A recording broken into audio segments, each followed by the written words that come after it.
Hello, everyone, and welcome to tonight's episode of Call of Cthulhu, Masks of Nyarlathotep. My name is Alexander Rabitsky, and I will be your keeper of arcane lore for this evening. You may call me the Keeper. Tonight we are resuming our action, horrifying adventure through the world of the mythos with my lovely cast of characters here at Internet Remix. I am joined, as always, by Split Guardian. That is me. There's nothing funny this time. I don't know why you're waiting. I can never tell. We have Atlas. Today sure is gonna be a session. So glad you're all here with us. We have Upgraded Moon, also known as Jordan. What the fuck kind of title is that?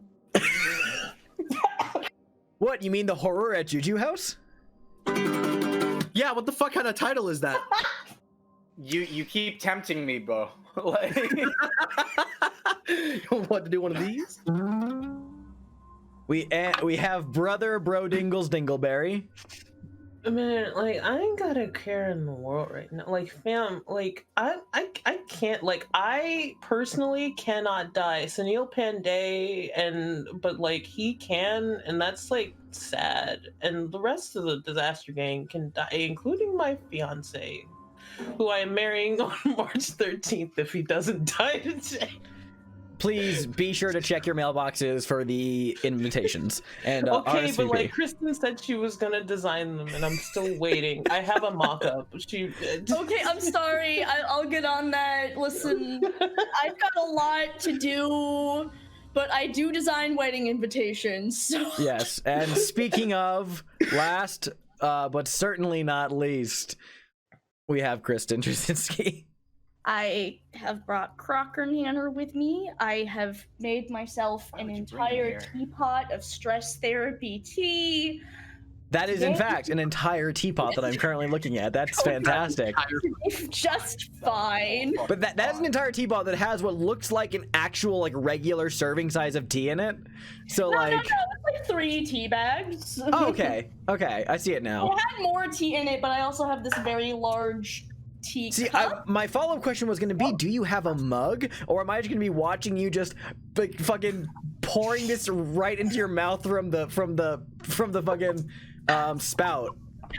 I am embarrassed to admit in this moment I forgot the word for spout, so mentally I had to go through the "I'm a little teapot" song in my head to remember what the word is for spout. I'm a little teapot. I'm a little teapot. God damn it. Hi, everyone. The vibes are here, and we're all going to have an interesting time. So, last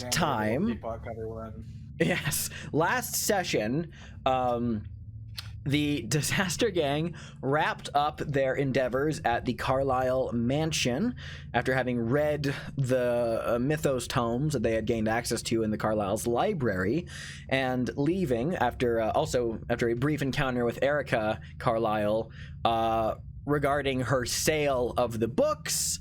She was not willing to part with them for goods and services. But instead, it is announced that she's going to be putting them on auction, and so they're going to be out there at some point. On returning to New York, the following day, the group had an encounter with some patrolmen from the 14th Precinct in Harlem, who, a little less than subtly, inferred that they should stop looking into anything involving Hilton Adams if they don't want anything bad to happen to them. In addition, the group split their own ways, did various tasks throughout the day. Wow, I just blanked on so many different things. That's okay. In addition to searching the New York Medical Board for files regarding Roger Carlyle, written by the supposedly maybe not late Dr. Robert Houston, as well as, for example, James hiring some underworld people for the sake of protection and aid. But during one of these outings, Mason realized that he was being tailed. He had been followed by two men seemingly all day, and upon returning to the Plaza Hotel, informed his entire group of these circumstances. And when they had all reconvened and began talking about this event, the phone rang in Sybil's suite, whereupon the concierge informed that there was a phone call for Sybil. James answered, and a hushed, mysterious voice called to inform them anonymously that they had seen a lot of people at this late hour of night walk into Juju House up in Harlem, and that this was simply a friendly tip. And then they hung up. So the group, the gang, decided that they were going to head up to Harlem, now in the dark of night, and investigate this rumor and see what might be going on at Juju House. And that is where we left off. So, Atwis, you look like you have something you want to say. It's just like a before we go type thing. Yeah. Before we go, I've been thinking about this all week, so I need to get it off my chest, but Kit's gonna scroll down a few notes. Mm-hmm. Two copies of each one. One is gonna be sent to... One is addressed to Erin, and it's basically telling her like where we're going and what we're doing in case we all go mysteriously missing. She knows where to look and maybe what happened. The other one would be to Rebecca Schosenberg, telling her that we are in fact moving in on Juju House to investigate, and also letting her know where we're going with the intent of, hey, we need you to know because we need some kind of press presence, because, you know, if the cops show, they're just probably going to sweep everything under the rug. So, you know, here's the thing that we are doing. Yeah, and then the third note would be addressed to his father, which would basically be like a combination of, where we're getting in deep. I just need to let you know in case something happens. And one copy will be in his room. One copy of each would be in his room, and then the other would be like addressed and given to the concierge to send off. Presumably that is something a concierge does, is send things through the mail. So yeah. Excellent. Will do. Yeah, that takes you some time to fully get all that going on, but while everyone else is getting their individual preparations ready, Kit Sullivan can easily accomplish that. Is there anything else anyone wanted to say or do in the kind of like before leaving? Because it's like, God, it's like probably by now, if I remember correctly, it's like going on almost like 1 a.m. It's like we got the call at around midnight, like a little bit before. Yeah. So it's between like 12:30 and 1 o'clock yet. In that mix, yeah. Yeah. No takers? Very well. Okay. No. I wondering if it would be possible to maybe see if I can. I'm thinking maybe Sybil could flag down some staff and ask if maybe we could take a back entrance or something to get out of the plaza. Ooh, okay. Good idea. Okay. Yeah.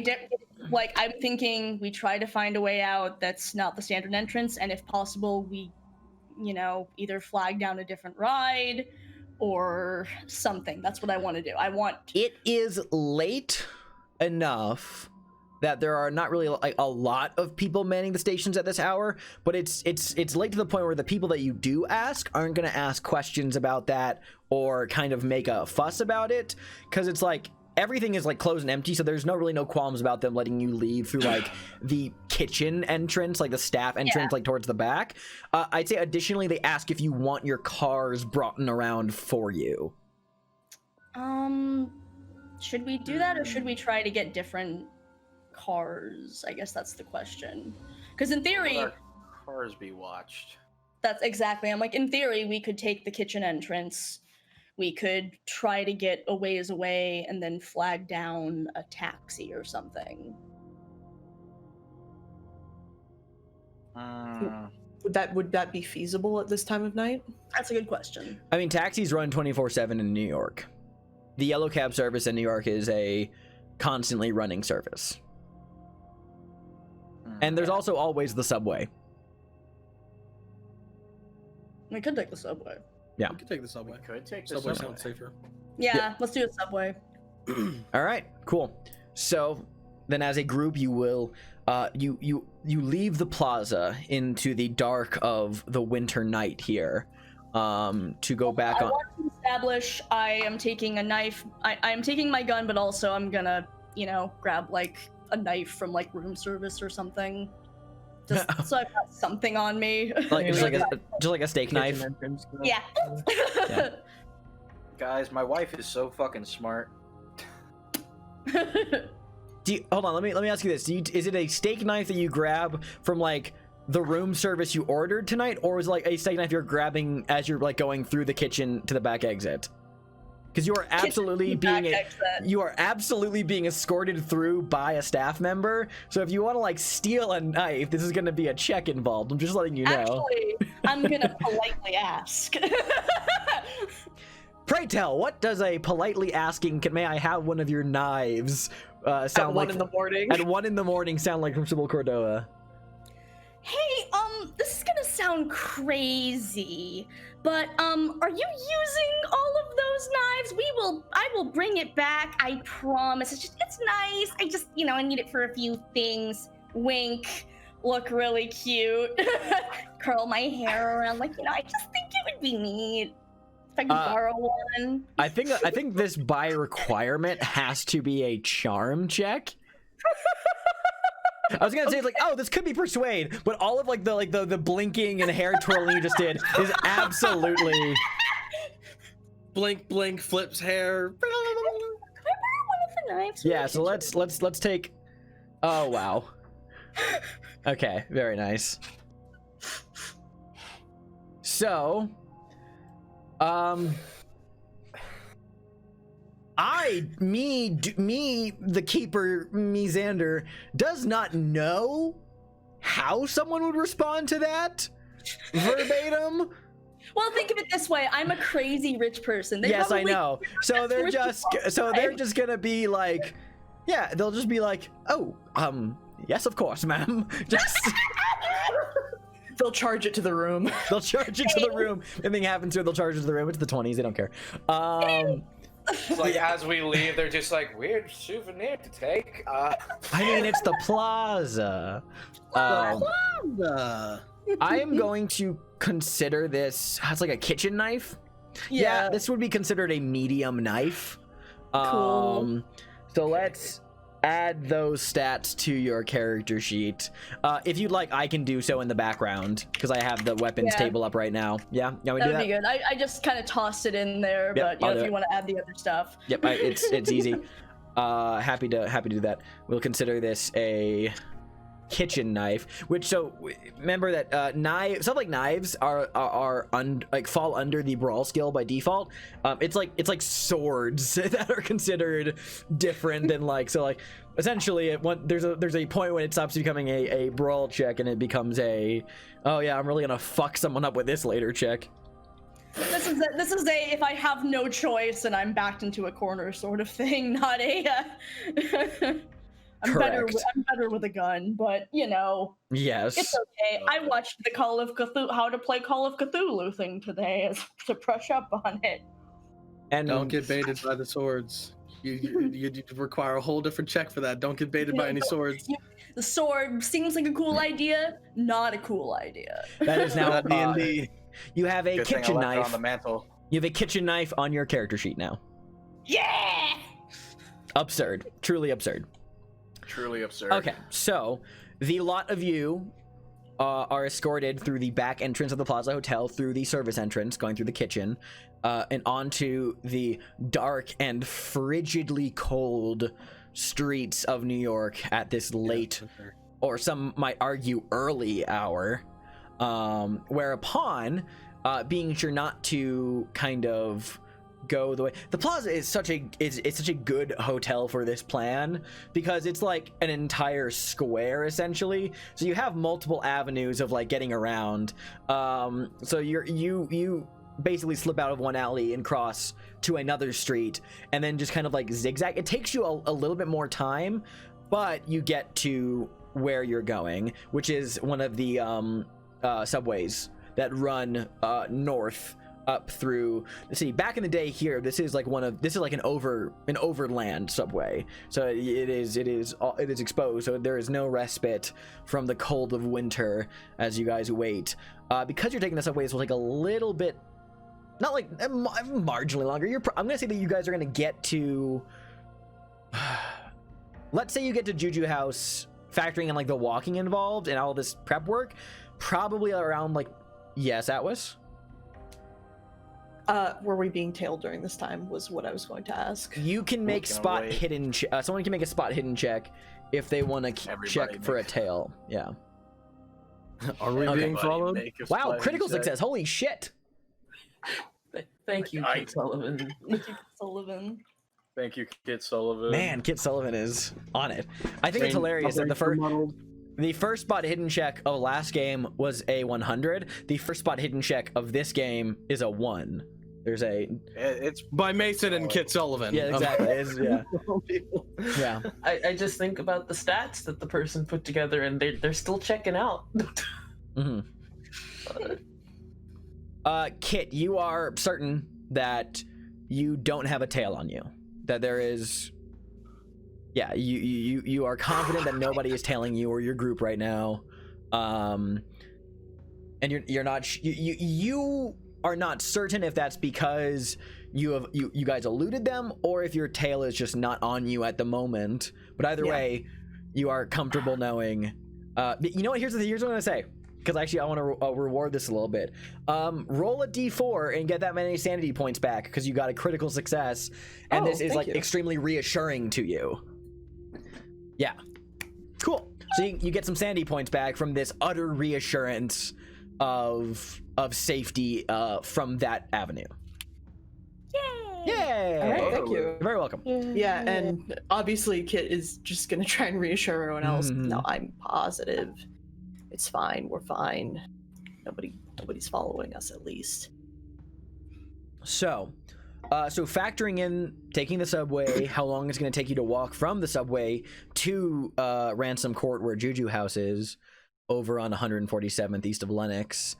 We'll say you guys can probably get to Ransom Court around, let's say like 140.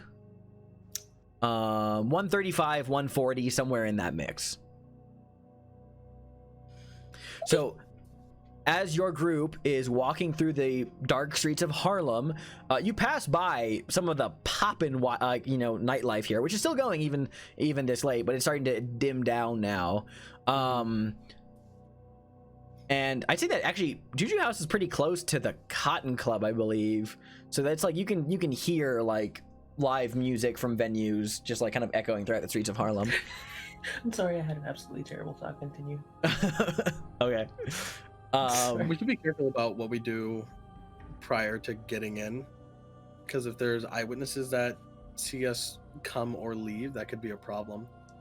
I'm sorry, Well, I was just thinking about that. That was just a this impulse thought. segues into my next thing I was going to bring up, which is God damn it, bro! I just saw what you typed. No. Hold on, stop the goddamn show, because bro said I thought it was something terrible, then didn't share it. I am going to share this. Bro It's so good. says lo-fi jazz to die to, which is precisely what is happening in the background. Like, I'm sorry. They're just like, yes, we have this super intense thing that we're doing. We might perish in the next like hour or so. And you just got this upbeat jet, but it's muffled by the walls. I'm sorry. I am the comedic relief for this episode. Quick sidebar. This reminds me of the time. Fun fact: my IRL father he's no longer in it, in a punk band. And they would frequently rehearse in our basement, and we would hear it through the floors. And I had a friend over one time, and he was like, "Yo, this music's really good." And I was like, "Yeah, you want to go down and like listen to them?" And my friend said, "No. Punk music is only good when it's listened to through another surface." Yeah. Yeah. God, yeah, honestly. Yeah. Yeah. Yeah. Yeah. I don't even listen to punk music. Why did that just make me so angry? So anyway, I'm sorry. I should probably let the audience know that I'm sick. Like, I think we're at that point now where I've said enough weird stuff. bro is not feeling super well, and obviously they may need to step out should they feel unwell, but we're very happy to have them while they are here. So, on that note, though, yes, actually, I was going to segue into asking you guys how you wanted to approach this, since you've basically arrived in the vicinity of Juju House. As a reminder, it's that little alleyway that walks into a courtyard overlooked by tenement buildings. That's where you have the entrance to Juju House, and there is the abandoned pawn shop back door. This got mentioned last session, and I didn't clarify it at the moment, but I'm going to now. There is no back door to Juju House. There's only one door into Juju House, and that is the one that's in Ransom Court. The street side is just windows. The street side has the front door of the pawn shop, and the back door is in Ransom Court. Juju House's front and only door is in Ransom Court. So, but yeah, so basically how do you guys want to approach? Like, what is your plan here? What do you want to do?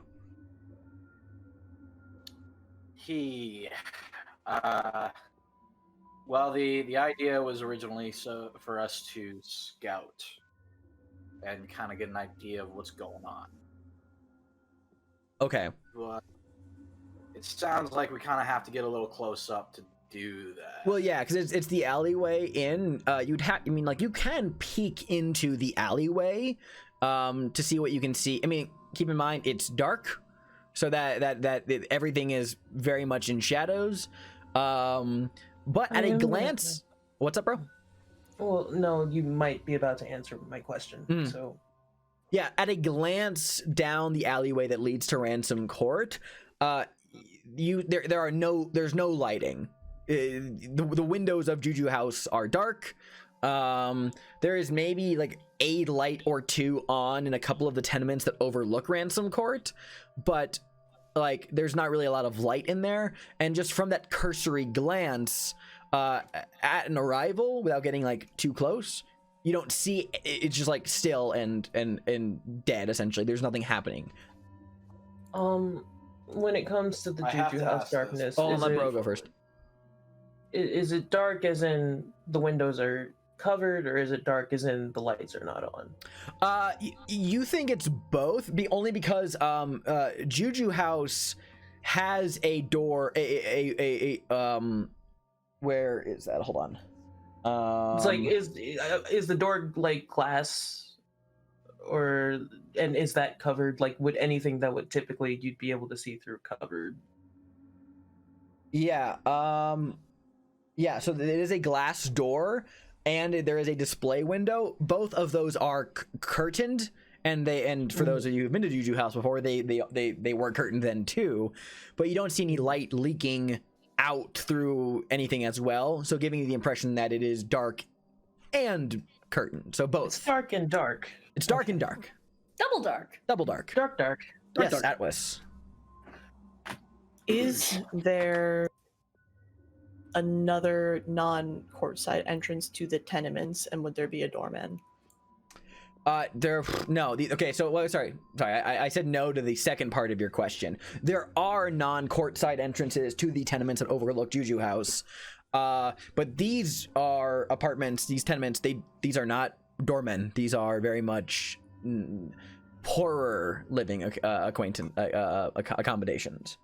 But yeah, there are other entrances to the tenements, kind of around the area. If we want to scout and try to watch, Millie mentioned that she watched from up in the tenements and had a good view of, down here. I don't know if it's worth it. I don't know if we have the time to do that, but that is at least an option.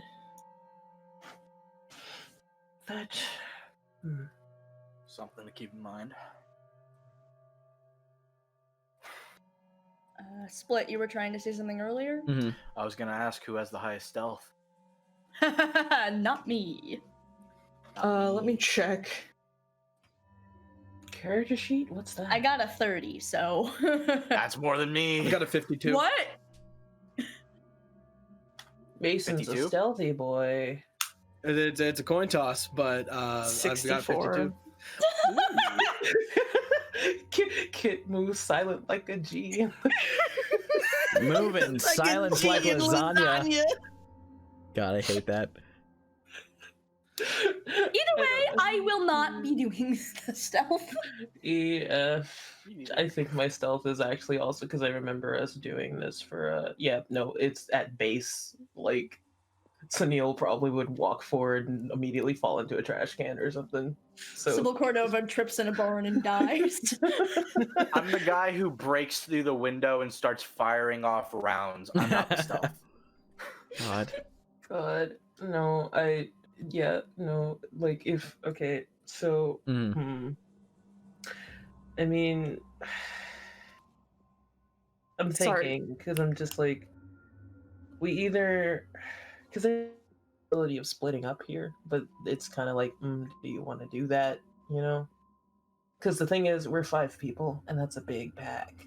But like, also, so it's just like if all 5 of us go up to the tenements and to look out for things, we'll just kind of be sitting there. But if 3 of us maybe go up, or 2 of us maybe go up and look out while the others like actually, get closer to the building. Because we know people are gathering around here, at least that's what, or where we was implied, because that's what the tip said. So enough time has passed. Like, do we see people heading towards Juju House right now? No, I mean, the streets are dark, and there's like really nobody around here as well. Nobody's like loitering in the alleyway. Nobody's walking towards Juju House. And as a point of order, the phone call told you that people were going inside Juju House. So it's like, yeah. So it's like there's, but they're in probably the, already in. By now, depending. Yeah. So that becomes like does anybody here want to volunteer to get close enough to actually like, just because the lights are off don't mean people ain't scuttling around on the top floor. We know that there's at least a bottom floor because we know there's a hatch or a hatch-like thing that is in there. So it's kind of just like who wants to be the person that like who wants to be on lookout team and who wants to be on like a actual going to die, not going to die, but like going to. I'm not speaking straight. No, you're making wants sense. to go to the building. Relax. You're good. We could send. Oh, I'm sorry, Atlas. Go ahead. So quandary. The person with the highest stealth is also the person who is the most qualified to keep a bird's eye view on people. Okay. Well, here's my question.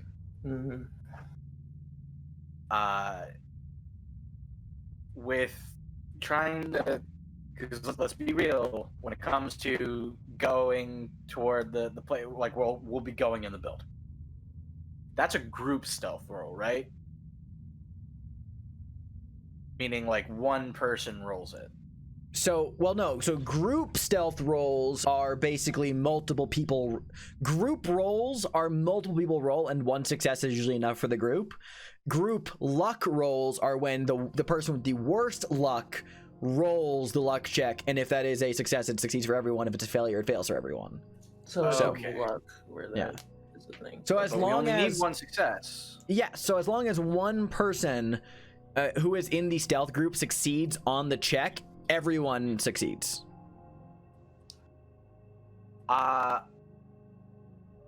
Here's the thing. I feel like what it will come down to is either James or Kit is going to be the lookout. Yeah, I If feel like shit James pops and Kit. off. Yeah. I feel like James and Kit need to separate no matter what happens, because one does in fact have, like, they both have the highest stealth, like if we had to go 1 and 2. No. And No, it's No, James and Mason. James and Mason. Or, sorry, Okay, Kit and so- Mason. okay, Kit and Mason have the high self. James is the fighty boy. He James- just kicks doors down. Then but I will say Mhm. I will be willing to go in because I kind of want to. If Kit is more feeling like staying back, and Mason, you're probably coming with me. Yeah, Mason's probably gonna come with. Okay. Okay. Because I was just like, no matter what, like I think James and Kit need to separate in the sense of like, if we do actually have to punch something, if you have Mason, Sybil, and Sunil by themselves. Yeah. I can decently stab. Like that's. I can decently stab. Gun? You all have guns. You My should all brother have has guns. You better all have idiots! brought your He has a guns. sword! You idiots! We all have swords! God. No, that makes sense. So, if Kit's gonna be the lookout, that makes the most sense because he has got a very long-range rifle. So it would be a case of, if something happens, you run for the fucking door. I will be watching it, and I will take care of whoever is behind you. Okay. Okay. Okay. So that's a plan. Okay. Is there So anything else? So the let question me is, just who's like going make in? sure James in order of going- stealth. Yeah.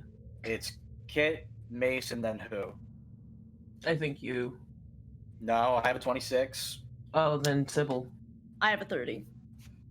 Okay. Do we want to just send James and Mason in and have the rest look out? Now, I will say, by Or the am way, I bringing my wife? one thing to bear in mind is that I'd say, given the circumstances of the hour and the lighting, if there were stealth checks to be made, I would award bonus die to them. But keep in mind, though, so remember, you don't prompt a check. I tell you, you tell me what you're doing, and I tell you if it involves a check. So, but I know. like that you guys are planning ahead for the check. So, yes, cool, good to know. I have to. It's Call of Cthulhu. It likes to fuck us. Bad. Jesus does not like us in this game. No, you fucking don't. You don't like us. No. So It's like, I guess that becomes a question of like, both Kristen and Sybil, I am asking you separately, what would you prefer to do? Sybil would want to go in. Kristen is unsure if she would be. I mean, you know, she can handle a handgun pretty well, but her stealth isn't great. And do you want I to have this conversation in character now that we know all the stats? I mean, we can. That would be fine, because Sybil, for sure, would like to go in. Of course she wants to go in. It's like, it's a cult basement. Yeah, and Sybil, if I may intercede, you're probably the most qualified to, like, figure out what kind of cult shit is going on. That's true! I am! So that being said, yes, I would like to go into the basement. The basement if we're of going Juju into the House. So you're going basement so you're just yet. going into Juju House with the group. Gotcha. Cool. Okay. Good to know. So what's happening?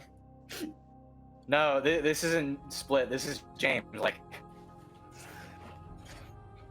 am I really about to bring my wife into the building where we could be attacked and murdered? I don't Mason? think you have much of a choice. Mason. How often does it work whenever you tell Sybil no? Good amount of time. You have to Mason remember looks James Sybil. O'Connell. Is that true?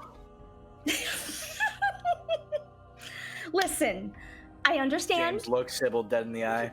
Listen, I understand. You're scared. I know. But we have to figure out what's going on down there. I have a gun. I brought a knife. You'll be with me. I have to see what's down there. Okay, that's 3 reasons. Okay. Sybil gives him a kiss. Aw. We're gonna be fine. This is the keeper's point of order being like, James O'Connell says, like, am I really bringing my wife into the basement? This is the woman who banished Lester Goodman in a dream realm. Like, That was magic and a dream realm, not real life and guns. anyway. Okay, but consider for a second that you two have been whatever cryptid hunting for the past. I would rather not see my wife eviscerated in front of me. I would fucking die if Sunil asked, like, says the guy who's been taking his wife cryptid hunting, and fucking James in front of Sybil says, those are fake, this is real.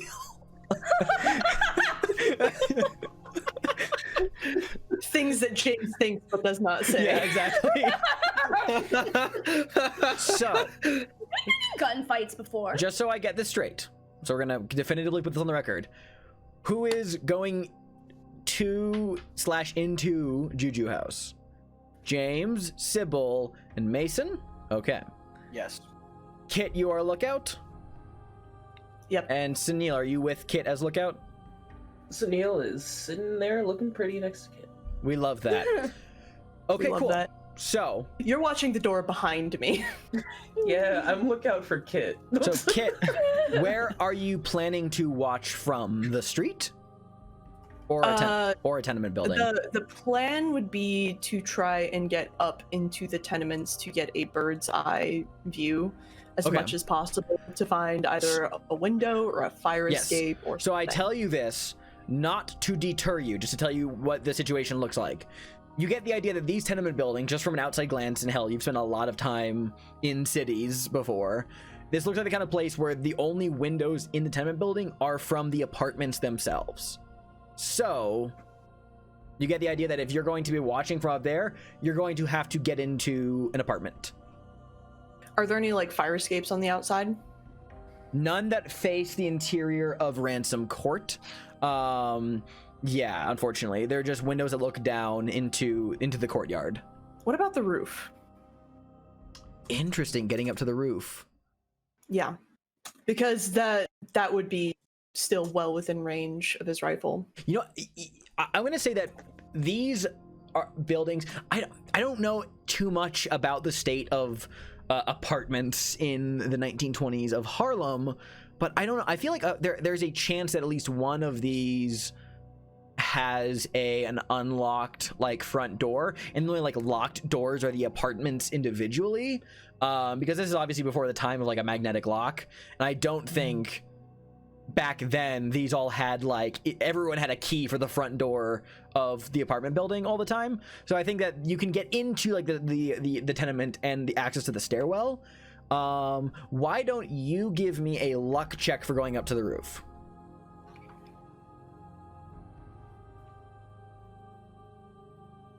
Unfortunate. Okay, so the door to the roof in the building you choose is locked. Shit. Now that said, you could feasibly try and break it down if you wanted to, or just letting you know, yeah, that is unfortunately locked. I mean, it'd be worth a shot to try and kick it down. Cool. Why not? So why don't we'll call this a regular difficulty strength check, because it's not like a hardcore security door. This is a This is a locked roof door. Most unfortunate. Not okay. having it. It is a locked door, but it is a sturdy door. Unless you want to try pushing it. In which case you would have to inform me what that means. Yeah. What would a push in this situation be? I'm trying to like think of a decent way to Two questions. Mm-hmm. First off, where is the closest like room? Is it like a floor down? How, like, what's the layout of the tenement while Atlas is thinking that out? It's similar to a very standard upper Manhattan tenement building, which is essentially you have like a stairwell that could go goes all the way up to the top, and like the floor, air quotes around the word floor, where the roof access door would be, is kind of like it's just that the stairs go up there, and then one floor down from that there are apartments. So there are apartments kind of directly beneath you that you could, factoring your spatial positioning, you could find one that would be looking down from the top floor, the topmost floor available to apartments that would look down a Ransom Court. Okay. Okay, so the door to the roof is locked. The only person that would have that is the landlord. And I'm assuming that just like now, as it would be in 1925, the landlord of a specific New York apartment does not actually stay in that apartment. Because I'm running through my mind whether or not it would be worth it to just to genuinely just go to some, because Xander, this is going to sound really stupid, but I'm thinking about the time those guys came into our apartment and I came home with the pizza and they were running just up and down our stairs. I was telling that story earlier. It's like, long story short, our neighbors didn't seem opposed to us using their window to watch out for those guys. So since Kit and Sunil would have good reason to believe their friends might be in danger, and it's not particularly a lie, they might be able to swing just asking someone, hey, can we use your window? I mean, honestly, worth a shot, because I can't really think of a way feasibly that I could comfortably push this roll. I could think of ways that would be stupid, but Kit's not stupid, and I Kit am. could ram the door, but then he'd mess up his shoulder if he fucked up, and then he would be able to shoot. Or Kit could try to use the butt of his gun and fuck it up. Like, no, Kit's not stupid. So, no, you're right. We might as well just try a few doors. Maybe if we're lucky, one will open and will be unlocked and unoccupied. And if we're not lucky, well, you're better at talking to people than I am. Which one of you two has the worst luck score? They should be kind of. I think it's Kit, but they should be. It's me, 53. Okay. So can I get another luck roll from Kit then, for my dubious reasoning? Oh, okay. Okay. I'll say that factoring in what you could see from street level and which tenement building you're in, you remember that there some different apartments had lights on in them from the street level, so you kind of reason out where those ones might be to like the people who might be awake still, and you knock on one door, and you can definitely hear that there is like movement inside, but it gets like really still when you knock at 1:50 in the morning. And you hear extremely tentative footsteps that walk towards the door, and a very quiet, like shaking voice that goes through the door. There's nothing open. She goes, "Hello?" Yes, I'm sorry to bother. And I know that it's a abhorrent time of night, but we have reason to believe that some of our friends who are outside at this exact moment might be in a precarious situation. Is it possible that we check your window for a little bit? It's not anything intrusive. We will not be looking through anywhere but your house. We just want to see through the window. There is a long silence, after which the voice responds, "I didn't give you my name. How did you find me?" Excuse me? "It was anonymous. I called to help. I didn't want you to know who I was to find me." Ring dinger. Okay. We didn't. We didn't. It was. You hear like cursing on the other side of the door and just just quiet. Shit. Okay. Listen.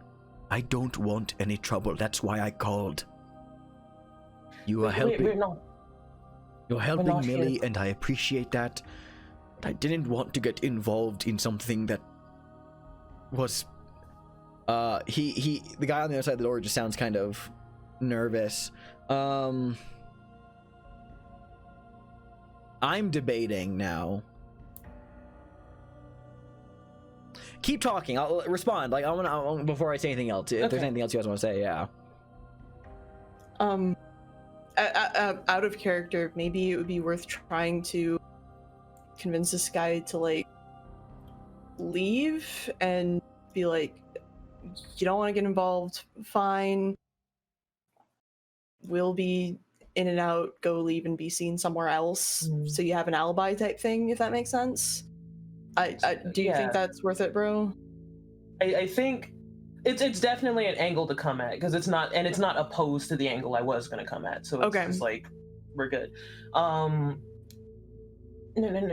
We did not come here to cause trouble. We did not even mean to find you. Honestly speaking, if it is easier for you, if it is a better thing that you need to do, you can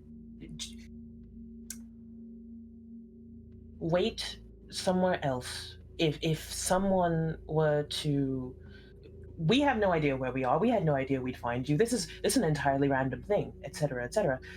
We could, in fact, just if we may use your space. You could. Yes, kid.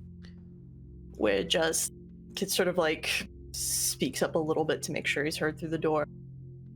We just need a way to look over the courtyard. It doesn't have to be your place. It could be any window at all. There's a silence. You hear a little bit of the door unlock, and like opens only enough to like the guy to like peek through. And the like little sliver that you see is in like an older, kind of weathered around the edges, got like a bit of like a beard going, African gentleman, and who it says, and actually you, Kit, you actually think you recognize this man as one of the cleaning staff who worked at the theater where you met Millie at. And he kind of goes, I'm like, you, I remember you. You're helping. Yes, sir. You are helping Millie. Yes, sir. We're doing our best. I don't want any trouble coming to me, but I will let you, as I let Millie, look out my window. Just please, I don't want anything coming back to me. If anything that we can do to cause you ease at this point, we don't need to exchange names. Honestly, if you just would like to leave the door open and go somewhere where we can't even see you, Kit might recognize you. It is almost 2 a.m. Where would I go at this hour? No, you can come inside and I will stay out of your way. Just please, don't do anything that will bring trouble onto my home. I do not have much, and I like what I have. And he kind of like opens the door a little bit more to let you in. Thank you. Thank you, sir. He specifically, when the door's more open, he actually looks at the case you're holding, Kit, and he just kind of exhales, but doesn't say anything.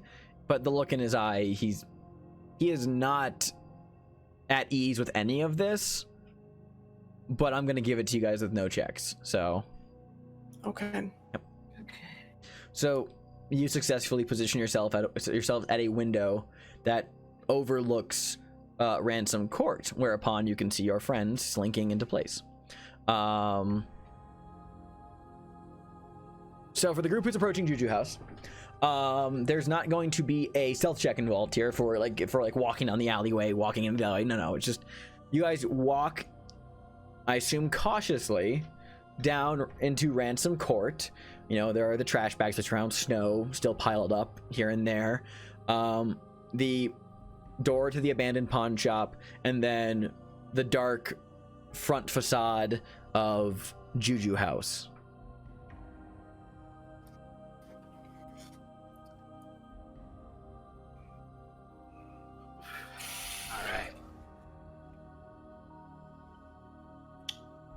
Okay, so all we have to do is get in and crawl into the basement. No big deal, right?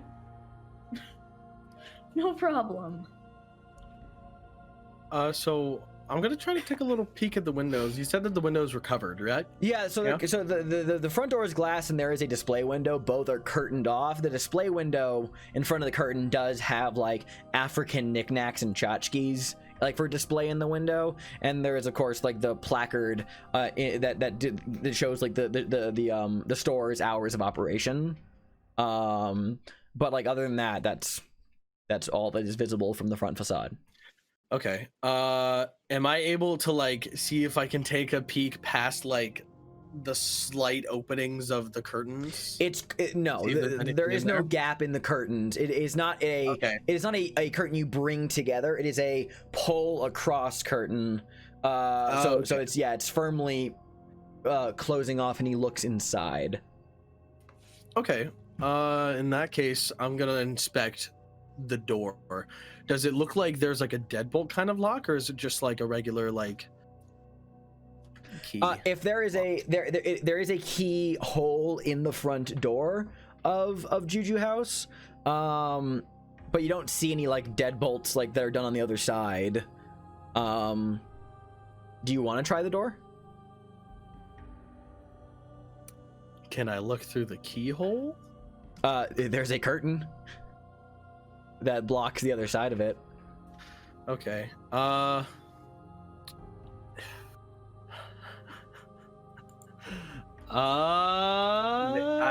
take that as Mason looks at the other two. Gotta act. Well, no, it's more the player looking at the other two. Like before I do anything, do you guys want to try something first? I don't want it to be another Avernus situation where I try the fucking door, we sneak in, and everyone's like staring at us. Your hand. To be fair, the prelude to that situation was you made a fuck ton of noise outside that door. Yeah, I was like, jiggle, jiggle, jiggle, jiggle, open the fucking door. I can't get in, and someone sneaks in. Stop talking about Avernus for a second. Okay. You're giving bad vibes. Shh, shh, shh. So, James is just very like straightened up, like, all right, we're going in anyway. So I assume none of us know how to pick locks. Is it locked? Is it locked? That's the first I one. haven't tried it yet. I'm a little scared too. Should I try it? I mean, we gotta go Just in be somehow. careful. All right. Mason's gonna very slowly and very quietly turn the handle of the door. The front door of Juju House is unlocked. Well. Are you dead ass? I am dead ass. How welcoming of them. Sounds like a fucking Makes trap. sense. They were expecting guests. Okay, well, Take a peek. Mason begins to slowly open Okay. the door. You slowly An open appearance. the door into Juju House. Familiar The sight for those. entire cult staring at us. Yes, everyone is there looking at now. A Shoggoth comes out the front door now. Also, Mason starts to take the sock out of his pocket. And The ephemeral sock. Yes, of course. Okay. yes, bundles it into a little bit of a ball. Okay. Sure. Anyway, so you open the front door very slowly, and it opens on into the darkened interior of Juju House, which familiar sight for those of you who've been here before. Very, very small on the inside. It's only like 15 by 20 feet. In the dark light, the lack thereof, I should say, in the darkness, and the cold air that blows in through the front door, the rows and racks and pile highs of African tribal artifacts and bric-a-brac all have these like looming, irregularly shaped shadows and silhouettes in the darkness that kind of just make this place feel like an oppressive labyrinth of wood and bone and leather. But a little bit of light spills from where you guys open into the shop that illuminates just that it's completely empty in here. Obviously there's the glass cabinet that acts as the counter, behind which are African tribal rugs that hang from the walls, one of which seems to like block off a kind of like a door in the back to the back. But it's completely empty in here. Mason, kind of like peeking his head past the door, pulls back and looks at the others and just kind of gives them a thumbs up and ushers to follow. Mm-hmm. As Mason kind of like pushes the door open a little more and steps inside. Absolutely. The three of you can step into the interior of Juju House. okay, cool. Good. So you said this main area is empty. Yep. Do I get the feeling that someone is past that little doorway that's covered? You said? Describe to me what would give you that feeling. What sense would give you that feeling? The idea that maybe there's a little light there, that maybe once we stepped inside the curtain was moving, as if like... Okay, I'll qualify that as a spot hidden check based on what you described to me. Yeah, just kind of getting the idea that maybe, or maybe even listening for breathing in the case that he's sleeping. If there's anyone sleeping in there, because there's no other... So I'll give you your choice of a listen or spot hidden roll. Spot hidden. Okay. Oh yeah, let's go, baby. My last successful check before I lose Mason forever. Woo! No light coming from from that area, no sense of movement. You get the idea that you as I say, you don't hear anything because it's not a listen check. From a spot hidden check though, you don't sense anything that would betray to you the notion that there is someone back there, or there's any movement back there, or anything discerning to your eye. Okay. I'm gonna just because it's kind of where we gotta go, and also curiosities. I'm gonna go over to the front desk and step behind it. Just Okay. First of all, to see if there's anything hidden behind the desk, because I know sometimes it has them little shelves underneath. Yeah, I mean, in the glass cabinet that acts as the counter where Silas and Aquane stood when you guys first came here, there is a ledger, like a business ledger that is behind the counter. Taking it. And also, real quick, and also as you step behind, you see that, because you couldn't see this from the front, the rug that was behind the counter has been pulled up, revealing a hatch in the floor behind the counter. Yeah, which Mason baby. remembers as the dip. So that is the dip. The hatch is closed, but the carpet has been pulled back so that is open and available for Is there access. any light coming from the cracks of the hatch? No. But you grab the business ledger from behind the counter, and from this position you can also see that there is like the rug that covers the archway to a back of the shop. Back of the shop. You want to take a look at the back of the shop? Let's look at the back of the shop. Let's look at the back of the shop. Be very quiet and be very careful. Absolutely. You pull the little rug aside. It's a little hung tapestry. It's kind of like use a divide where there is a archway where there's like a little door. No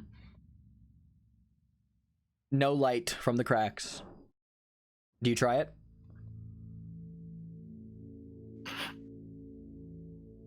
That's a question. We might be pushing our luck doing that. So do we want to? I'm gonna ask you if you try every door. I'm never gonna just tell you what the state of a door is. If you want to know if it's locked or unlocked, I am always gonna prompt you with, "Do you try the door?" So Bless. yes. This time, can I look into the keyhole? Yeah, you look into the keyhole. It is, I mean, like, I'd say glancing through a keyhole, it is dark, but like people don't realize how hard it is to actually look through keyholes, but even in these old cases you can kind of see through it. It is dark, but you can kind of tell that there must be windows visible on this other side, because you see like a little bit of what may be like a street light that kind of peeks through the darkness. But it is a dark room. While they're doing that and checking those, I'm going to very quietly lower myself and see if I can't hear anything from under the hatch. I'll ask you for a listen check from just like putting your ear to the hatch. Yeah. Please, RNGesus God. I hate you. I hate you so much. You don't hear anything, but like it's just like dead noise. Dead noise.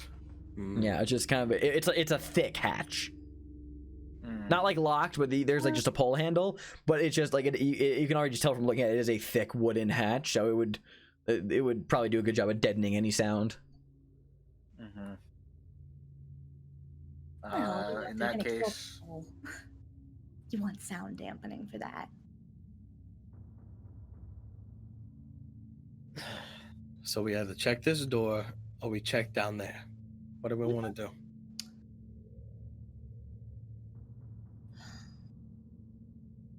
My guess is if you're gonna do any scary cult dealings, it's probably a little safer to do it in the basement where people are less likely to hear you, as opposed to a back room with windows. Fair enough. So, my suspicion is... Let's check the back door. Yeah, let's check the back door first, just to be safe. Okay. Because Mason's right there, he is going to even more careful this time, because he gets the feeling that someone might be asleep in there. He, with both hands on the fucking doorknob, is just very slowly trying it to reduce the amount of clicks or anything like that, just as quiet as possible. Sure, absolutely. Just from that alone, the door is unlocked. It can open freely. Yeah. Mason's still holding onto the doorknob, looks back at the others, kind of like shakes his head, and begins to. Is it a push or a pull? It's a push door. Because otherwise the rug would totally block its opening. It's a pull door. True. Pushes the door. Sorry, it would be pushed from this position. It's pull from the inside, but push from the outside. Cool. So you push the door inward. Not a whole lot. Kind of peek in. Sure, you peek your head in. Yep. It is a kind of like cramped, cluttered, dirty living quarters. Like there's like you can see that there's like a bed in here. There's like a rug on the ground, a desk in one like side of the room, like a very kind of like dirty, cluttered like kitchen over in one corner. A door that, because you didn't see a front door on the street side, is probably like a bathroom. And just various like scattered belongings, like a trunk for clothes, a wardrobe. Looks like a place where someone lives.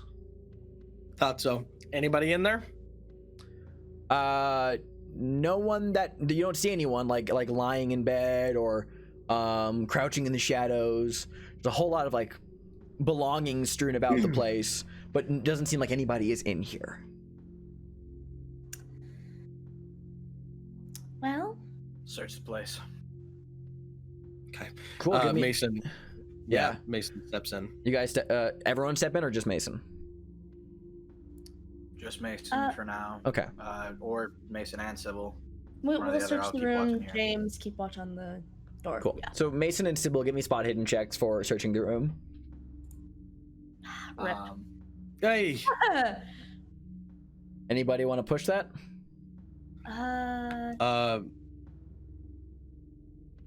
Yeah, Mason lights his lighter and begins to start closely inspecting like the walls, the desks, just like everything, like looking at it more closely. Those windows have curtains on them, yes? They do not, but they're barred from the outside. So they don't have any sort of covering or anything Nope, like so that, we'll or say are that they the able failure- to be covered? Nope. So we'll say that the failure for a push roll in the circumstance would be someone spots you snooping around from the street if anyone is looking. That's a possible consequence.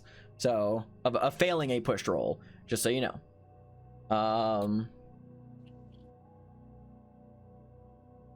And I didn't see anybody, right? Not in the room. Look at it this way: you have a fuck ton of luck. I do have a fuck ton of luck. Okay. I don't Yeah, believe you can I use think- luck on pushed rolls. Or no, I You mean, no, can't, sorry. No, you can. I'm sorry, I was thinking you can't do push rolls You in can't- combat. Yeah, on combat. Yeah. Yeah, you can't use push rolls in combat. So yeah, you do have a fuck ton of luck too. So okay, so when we're pushing rolls, remember that you're just kind of like narrating how you like really go into it, and that for the sake of this could be just like you're really throwing caution to the wind of like you not saying that you're doing this, but like one possibility is also saying like, oh, you're really turning the room upside down, like really looking hardcore, and the failure of that would be like, oh, next time someone's in here, they're gonna know that you fucked around with their shit. But it sounds like what you're saying is you're not putting any, you're throwing caution of like looking around the place without drawing attention to yourself out the window and really just trying to find stuff, but not necessarily by. So okay, cool. So go ahead. Yeah. Okay, yeah, so I'm gonna do that. Also, in particular, like on top of the search, I would also like to see if I can find a bottle of alcohol. Make a spot hidden check. Okay, so can I push this one and then make the spot hidden check after that? No, this is going. You push is not a bonus die. A push. I didn't mean to click it. That was by accident. So just roll your spot hidden score again. Ah, there it is. Okay, cool. So you search the room. You search, and with Sybil's help, because she is there as well. So you light your lighter to give yourself some extra light and begin looking over the place. I'm going to. I was gonna flip a coin, but I'm just gonna roll a die because I don't have a coin within easy access of me. Sybil, Mason, odds or evens? One of you picks one, the other has the other. Evens. Okay, so odds. Okay. Yeah. Cool. So Sybil, while you're looking around, Mason, you're looking around as well. You look under the bed, Mason, and you find like a bundle, like something wrapped up in like leopard skin. Like there's something that's been like put under the bed that's been like wrapped up in leopard skin, which unfurling it is a very large curved machete-like knife. And Sybil, you're looking around, you find a very hideous mask in here. It's almost like a headpiece mask combo. And there is make a sanity roll. Me? Yes. Oh, I'm on edit mode, I think. Uh-oh. No, I'm not. There we go. Okay. What the fuck? What is that? There is a mummified human tongue built into this mask. Oh, neat! Do you say that out loud? Yes. Oh. Mason's like Quietly, but like, oh, neat. I don't want to see it. I already know something fucked up. I don't want to see it. Mason unfurls that machete, when I hold the machete and I give it like a little swingy, does it feel like I'd be able to like properly use this, or am I like, this is way out of my league? Oh yeah, you can totally use this. This counts as a brawl check, so this falls under knives. This is From a considered mechanical standpoint. That was the question that I wanted to ask. But yeah, I got knives, baby. Oh my god, you've got so many knives. All the while that they're doing that in there, right? Mhm. Is there anything out of place in the actual store itself? How do you mean out of place?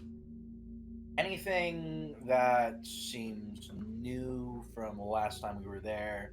Something that doesn't seem like anything that seems like out of the ordinary for tourist occult stuff? Nothing that seems out of the ordinary from when you were last here. If there's new stuff, it seems to fall in line pretty well with, and actually there's not new stuff, but like everything you see here is up to par with everything you saw in here during the daytime when you were here before. So No, and nothing like left behind by anybody that would be downstairs. nothing left behind, nothing strewn about that looks like it's out of place in the shop. Okay. But Mason, so that's all you find in the room, by the way. So go ahead, Split. James is gonna kind of, he's been like leaned up against the wall the whole time, just waiting for them to find various shit and just kind of look inside. Just anything. Oh, horrifying mask. I found a knife. One. Knife. A knife.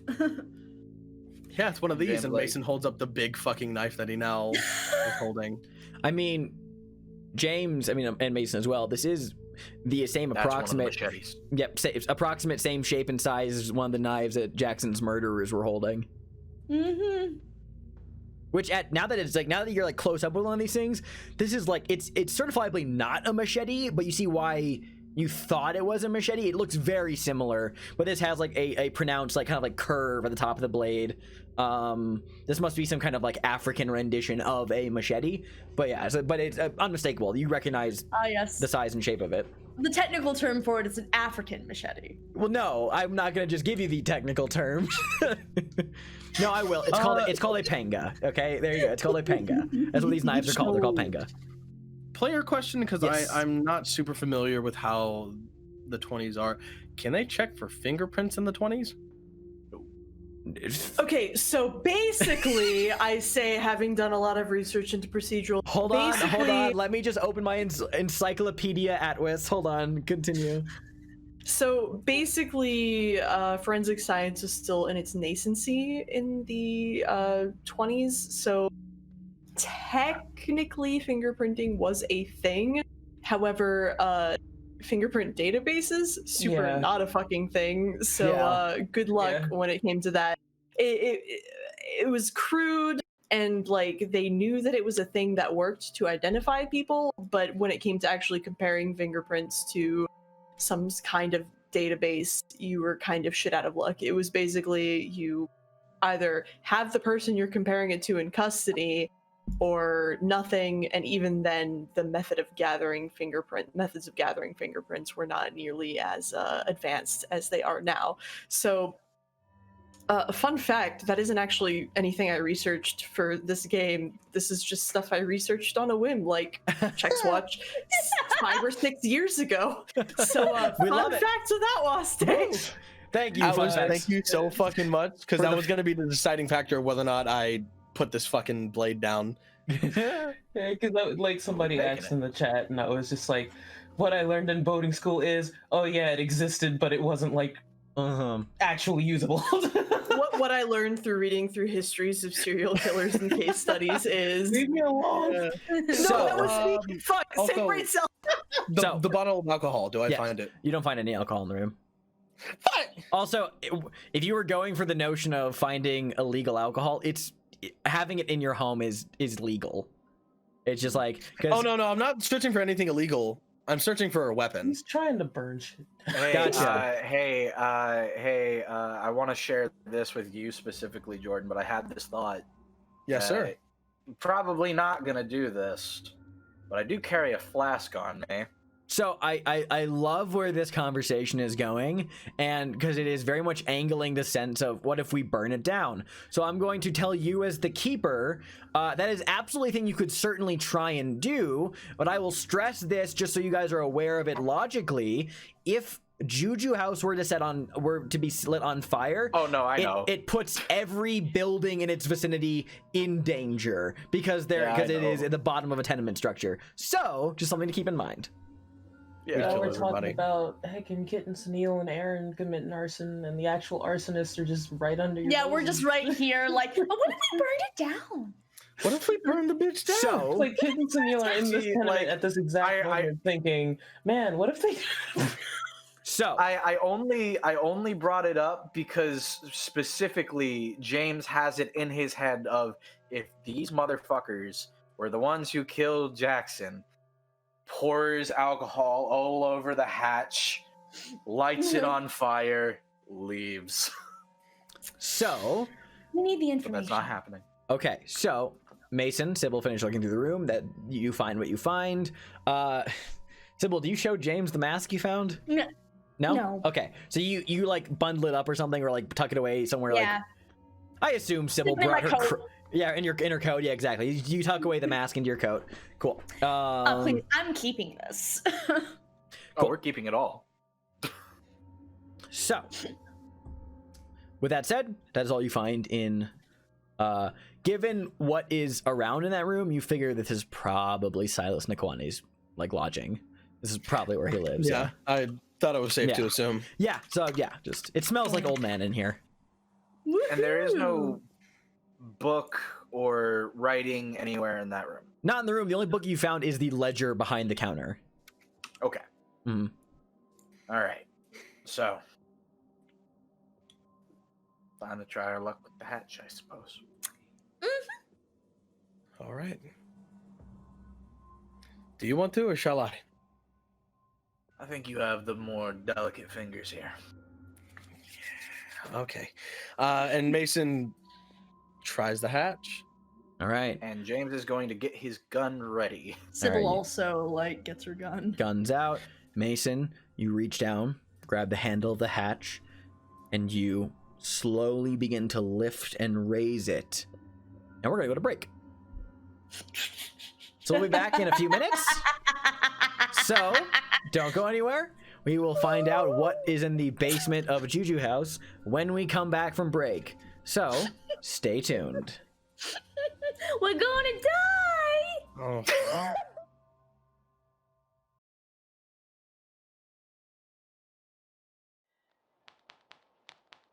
The Hollow Men by T.S. Eliot. 5. Here we go round the prickly pear, prickly pear, prickly pear. Here we go round the prickly pear at 5 o'clock in the morning.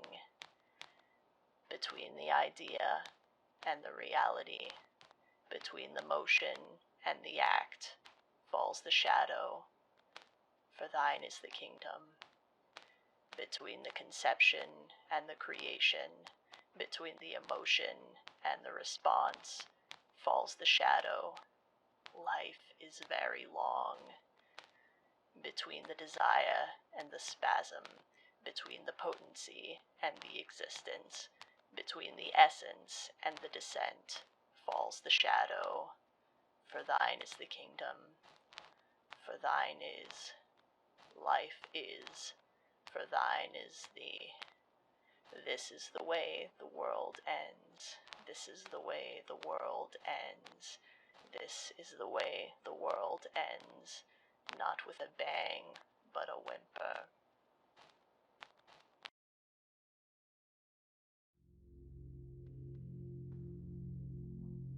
Hello and welcome back. So, Mason, Yeah. you reach down, wrap your fingers around the handle of the trapdoor behind the counter, and slowly but steadily lift it and lay it back on its hinges, revealing a set of stairs that descend down into darkness.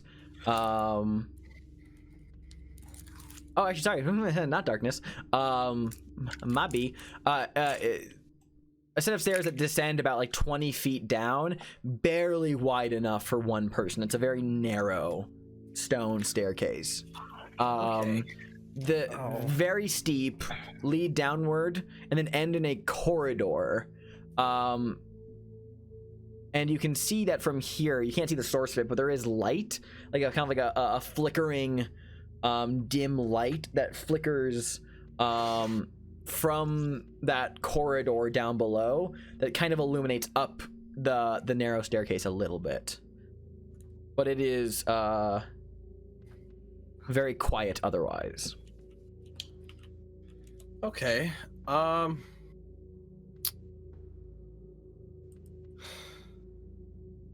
So who's going in first? Does it look like anybody's on the stairs right now? Do I hear anybody on the stairs? Nope.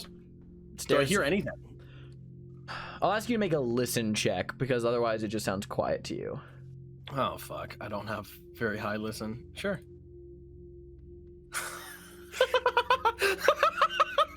What? Yeah! Don't forget to tag that as a skill you can improve, my man. You're so right. Yes. So, you listen very intently, very carefully. Yes. You hear what sounds like muffled conversation, but nothing you can make out this distance. But it seems like down there somewhere, wherever, there are a group of people who are talking, and it is very muffled, but seemingly there is a source of people down there. Okay.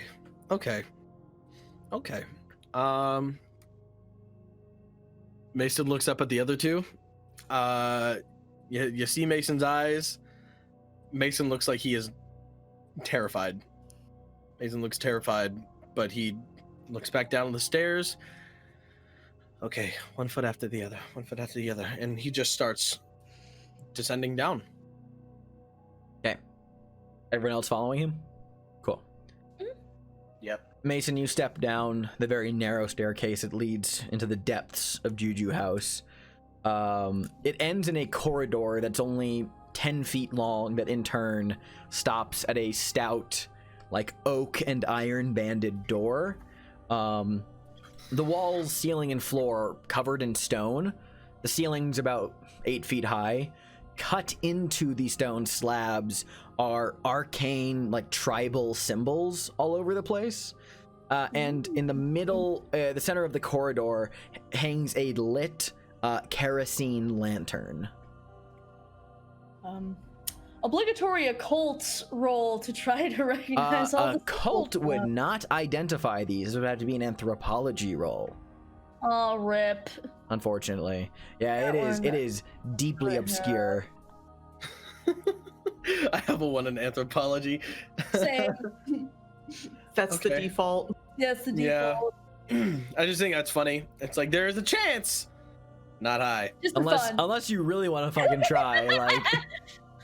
Sounds about right. Wow, these two are neat. Mason's gonna die. He's gonna die today. Mason is going to die. Get all the bad rolls out of the way. I know that's not how probability works. Mason Allen suffers a fatal heart attack and collapses like a sack of bricks.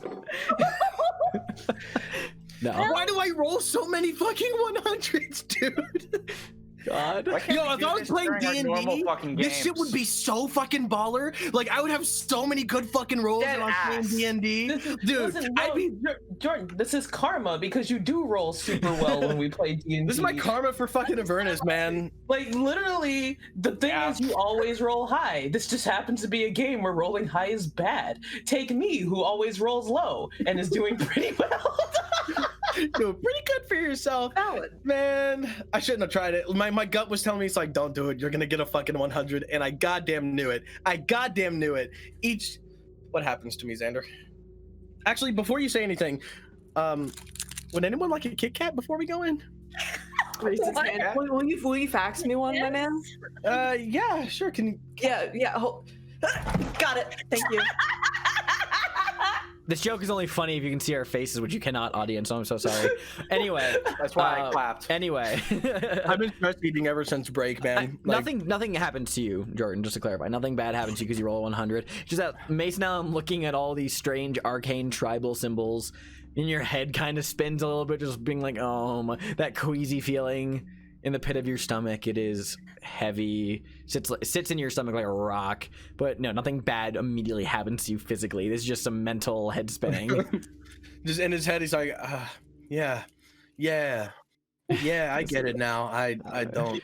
It's just like Mason walking in the hallway, just being like, this is some cold shit. This is some cold shit.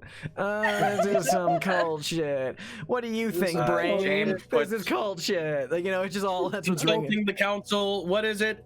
Everyone in unison. Cold shit. Cold shit. Cold shit. Isn't that The council great? can't even help him now.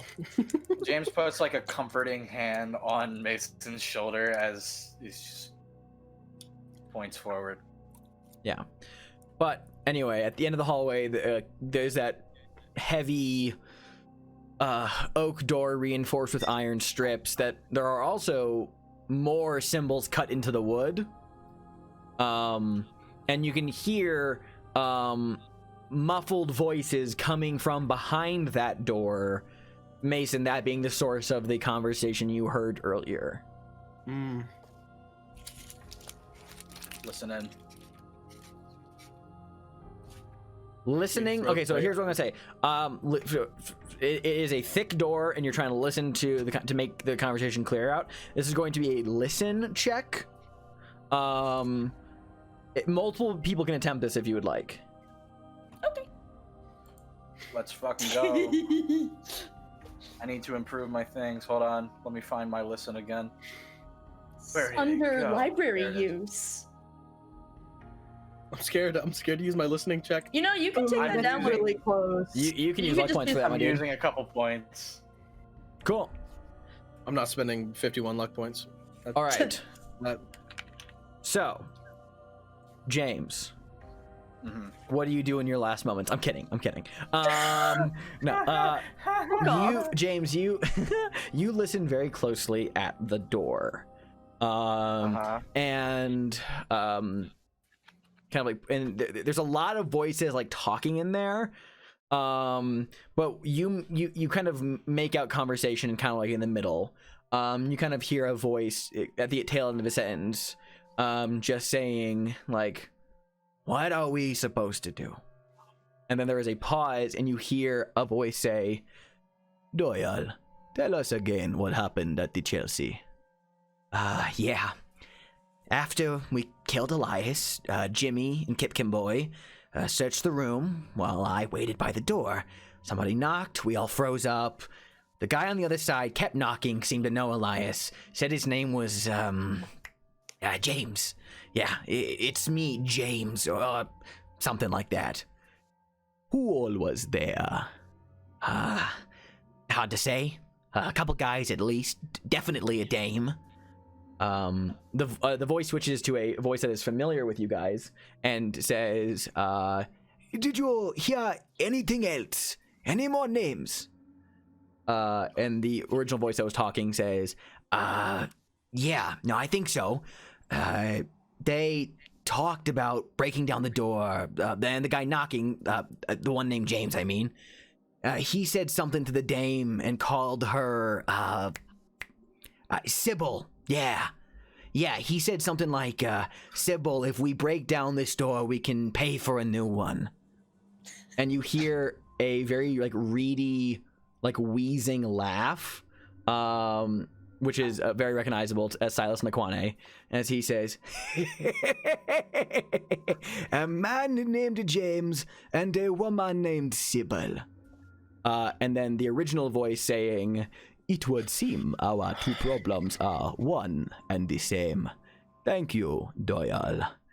And then another voice says, so what do we do with them?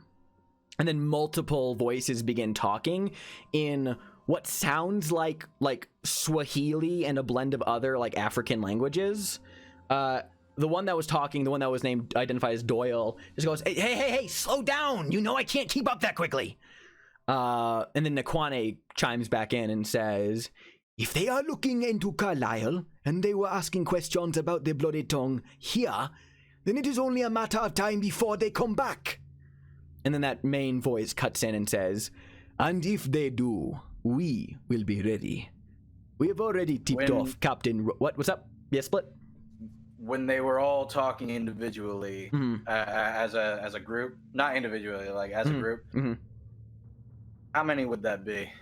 Sounds like a dozen or so voices. Dozen or so voices in there. The main voice continues talking and says, we have already tipped off Captain Robson, and if he cannot handle the issue, we will take matters into our own hands. Thanks to those of you who are tailing them, we know where they are staying and what movements they make. Keep watching.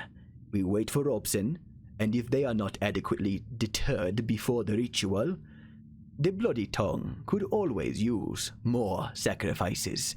And then you hear several of the people inside the room start to laugh, and then one voice yells out, Kwamapenzi ya Nyarlathotep! And then all the voices in unison yell back, Ya Nyarlathotep! And it as becomes, this is happening, he's going to kind of motion for Mason and Sybil to kind of start heading back in a sense of they might be finishing up. Okay. Yeah. Mason starts to back up, but still like he's pulled out the big boy now. He's getting ready just in case something happens. You guys are just backing up? Cool. Yeah, you peel out, kind of make your way back up the steps. James is gonna keep listening. Oh, he keeps listening? Okay, if he's gonna stay there, Mason's not gonna just leave him. Stay at the steps. Yeah. Okay, like he's still in that corridor, just backing up a little bit, getting ready to go if they start opening up the door. Okay.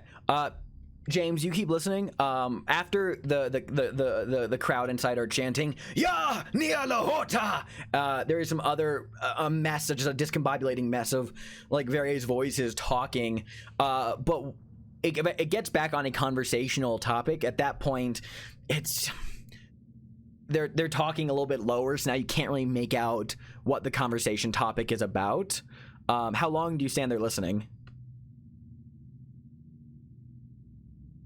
Oh, it's a very, very good question. I can only say that I'm going to try my best to hear as much as I can. Okay.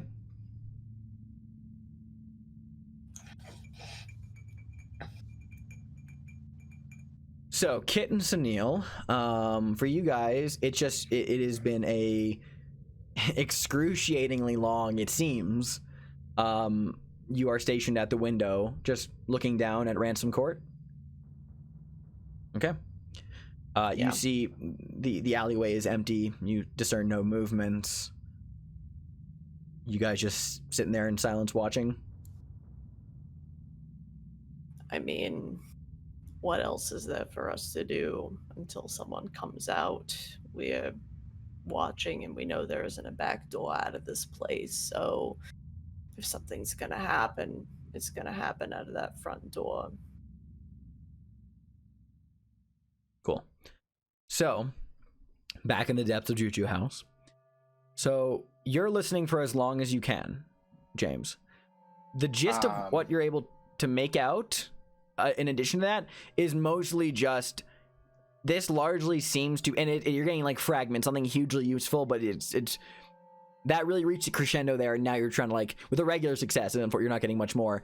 You get the gist though that this is. I just want to get like a gist. This of is what's like going on. this is really so you get the idea that this is not a full size attendance.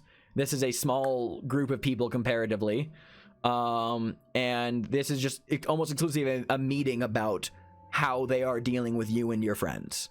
And what you heard from what I narrated is largely the main gist of that. Reaffirms that this ritual that was mentioned is on the night of the new moon, so on the 24th, night of the 24th, or the morning of the 25th, depending on how you look at it. And it gets to a point where it sounds like after like listening for a while, sounds like it's getting to a point where the meeting is winding down. Very much sounds like final exchanges are being had with whoever that lead voice was that was talking to everyone. That seems to be the authority of that room. The second it starts sounding like it's wrapping up, like they're starting to get into like final words. Yeah, you hear that. You hear that. Like you just hear that. Like the conversation kind of like as the volume kind of increases. It just says, "Well, my brothers, we have our plans." Yeah. Okay. Yeah. So then you quietly just peel off and quickly ascend the stairs, get back outside the shop. Just leaving Juju House. I make sure that like everything that's been opened has been closed. I roll up the fucking the leopard skin and I tuck it back under the bed, and we close the door without quietly. the knife in it. You mean? Yeah, without. Cool. Should I put the knife back? I mean, we're taking the mask and the knife. Fuck, you're right. Yeah, fuck it. Yeah, I roll that shit up and Fuck these guys. They killed Jackson. they fucking killed Jackson. I take the knife. Cool. You take the knife. Peel out of there. Second we get into the Kit, fucking like alleyway, just like signal up to Kit and Sunil, just come on. Kit and Sunil, you guys see your friends hastily run out of Juju House back towards the street. You start packing up your rifle. Cool. We're at the very least probably going to get out the window, not be in sight. Actually, I do want to ask like the group a question. Are we going directly to the streets, or would you guys be like standing inside the tenement, because the people would be on their way out, and I don't know how fast we'd be able to get like off the street. Oh, good point. That might be me overthinking it. Let me preface this. This was not a plan that was talked about, so I need to ask. I'm gonna first I was ask, saying, but no. What I'm asking is like, because I'm just like, assume that Sunil has done some hand signals out the window, like this way, and assume that if they're not gonna do it, they probably shook heads. You guys did not tell them which window you're at, so I mean, like. But the reason I'm bringing this up is because we just established that James signaled to Kit. Well, I was going to interject there. It says, you guys don't know where Kit is, because Kit said that he was going to be going up to check out the roof. So you don't know if he's on the roof or which windows he's out of. But you just like wave. Yeah, James is just kind of waving and being like, okay, that was my question. That's what I was going to get to. Okay. On that same note, how close is the nearest subway entrance? Gonna make me fucking pull up Google Maps. Hold on. Yes, we are. Wait. What if we you think it'd be a bad idea to kill Nikwane now? Yes. Like once everyone's gone and Nikwane's sleeping? We don't have enough to implicate him. We don't have enough to implicate anything. If Nikwane ends up dead, we get implicated. And then we suddenly have the cops out for us. Not just looking at, but out for us. Okay, good point. Let's see. Plus, we could still use them. I don't know the history of the New York subway lines, like which ones existed, but I know for a fact that there is a subway that is up on Lenox and 135th, which is like 2 blocks over from where you are. We are going to, I'm not going to say that that's exactly where it is, but there is a subway close by, most likely, that you can run to get to. So we'll just say that. I was just thinking, because you mentioned that this doesn't seem like it would be like that gathering doesn't seem like it'd be a full audience. I feel like if we come back on the day of the ritual, there's going to be a whole lot more of them that we'll have to deal with. Yeah, my concern is if we leave this now, it will be worse when we come back. Plus, we're taking some of their shit. What day is it today? It's going into the 23rd. The new moon is like in like a day or two, because you said it was on the 24th or the 25th, yeah? Yeah. It is, depending on how you look at it, it is either the late night 24th or early morning 25th. So that's... Yeah. That's a whole lot of time for us to get intercepted. Once they notice that things are gone. That's a whole day for us to get intercepted, especially if we go back to the plaza. Yeah, it's like if we're gonna back off, we need to leave all the shit that we took and like. We already left the building. We did already leave though, so we're gonna have to... I was not sorry. I thought we were gonna discuss whether we were fully leaving before we like decided on taking the things. Okay. Understandable, but yeah, unfortunately, you guys have committed to leaving with stuff in tow. Yeah, we did mention should we leave the thing, and my vote was it was like no. It was like Sybil, I'm taking the mask. I was like, all right, take the fucking knife. So you guys are, hastily leaving. It's like, here's the thing: would Sybil even think about that, or would she just take the mask? She just take it. Yeah, there you go. So I respect you sticking to your take it character. up with your character. I respect that. I respect that a whole lot. She would take the So, best. unfortunately, can't have us pitter patter around this too much. So I'm going to ask both groups. We're going. So to the subway. James, Sybil, Mason, you guys are running to the subway. Wanna wait on Kittens to Neil. Okay, you'll wait for Kit and Sunil. It might take them some time to come down. So Kit and Continue. Sunil, when you see your friend, because I'm gonna narrate this factually from both sides. So you guys are running out. James, you said you wave around just to signal if Kit's watching that it's you probably, and you're rushing out of the alleyway. So what Kit and Sunil exclusively see through their window is 3 people, recognizable as their friends, leaving Juju House. One of them waves. It looks like James. They disappear out of sight down the alleyway. What do Kit and Sunil do after that? Yeah, that's the God. Okay. They probably have a council. Kit counts to 20 slowly, and if by about 10 or 15 nobody is running after them, then he'd be like, okay, they're fine, we should go back. And nobody comes running out after them as you do give a slow count to 20. I will say, in terms of like the waving, it was very specifically a come on gesture. As in, we are leaving. Not just a, hey! No, it's a, let's go. Okay, that is a clarification that I severely That needed needs to be said, because if like any kind of, because like any wave can be like, they're after us. Yeah. You know what I mean? If it's like a come on, then it's like a 3 or 5 count as opposed to a 20 count. Okay, Yeah. if it's like a come on, you give a 3 to 5 count. Gotcha. No one comes booking out after them.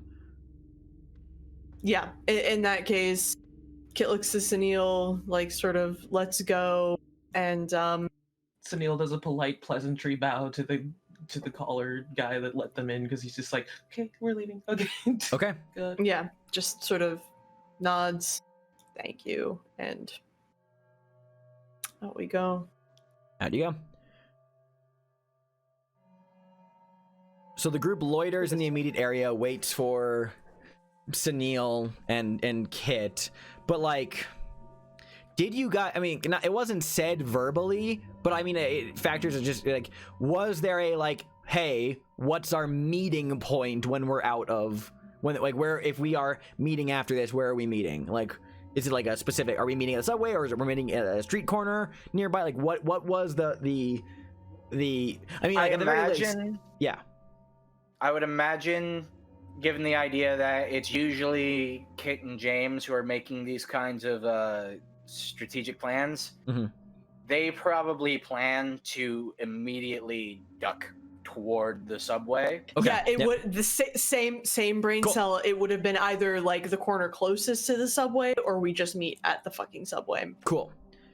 Okay, so in that case, I can say that the group, you guys reconvene. My stream died. Oh no.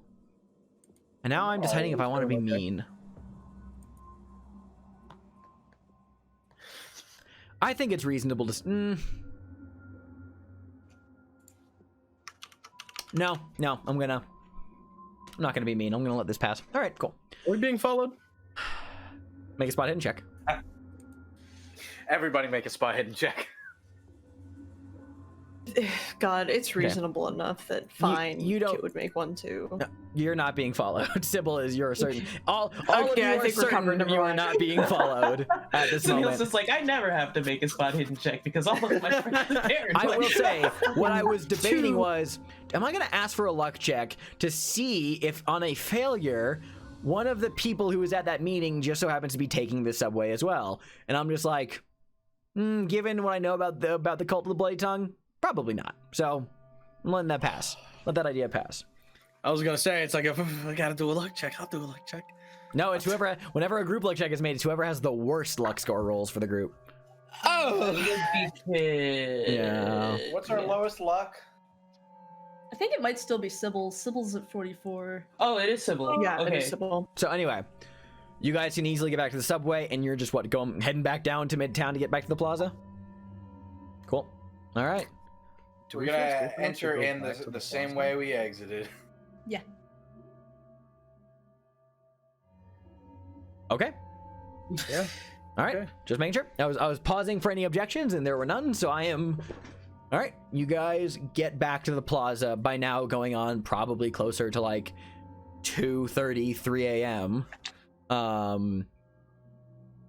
you guys meeting to converse right now, or are you just splitting up, going to bed? Yeah, we're meeting to We are converse. Excellent. I don't know shit about what happened down Yes. there. Okay. So Drag meanwhile, everyone into our room. so back up in Sybil's suite. I will assume Sybil, Mason, James catch Kit and Sunil as to like what happened, basically everything they experienced. Does Sybil show the mask at all, or she just mentioned, I found a mask? I found a mask. I'm gonna warn you all. I think it's really neat, but it might be a little scary. You know what? Keep it to yourself.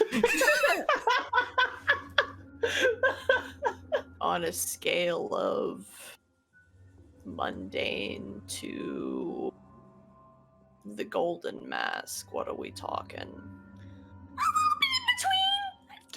I'd give it like a 6 or 7, with the golden mask being a 10, and a Halloween mask being a 1. You didn't look into it, did you? No, but that's a good idea. No. No, it's not. Yes, James. That's not him raising his hand. That's me, Oh, okay. Split Guardian, raising my hand. Yes, Split, what's up? Everyone currently present can see James, who is sitting on the bed, being visibly furious. Oh. Do What I assume happened? that we talk at all on the way back on the subway? No. No, he's just steaming. He was stewing the whole time. Now that he's in safe distance, they're in their little safe haven. He is sitting here and he is furious. He is just letting his wife show off her fun little mask. Do you actually show it, Sybil? Do people want to see it? No. I'll take your word for it, Okay. James. Strategic avoidance of sanity checks. I appreciate that. Listen, man, I didn't get to do it much as Mason. So yes, continue. James, what happened?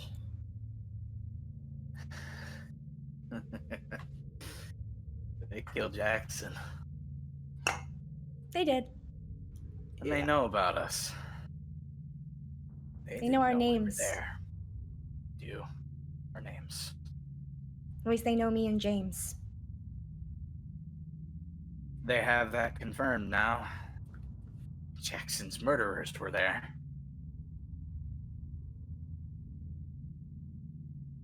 And we left? We didn't follow any of them? I heard maybe 12 different voices behind that fucking door. If we tried anything, they would have had all of us down in a minute. Even if we busted in and started popping off fucking bullets, the police would have been on us. Maybe the next day, even. And if something happens in Harlem, the precinct isn't exactly with us. Took everything in my fucking power not to break down that door, and surprise, the people you're talking about are right here. Thank you, James. You did the right thing.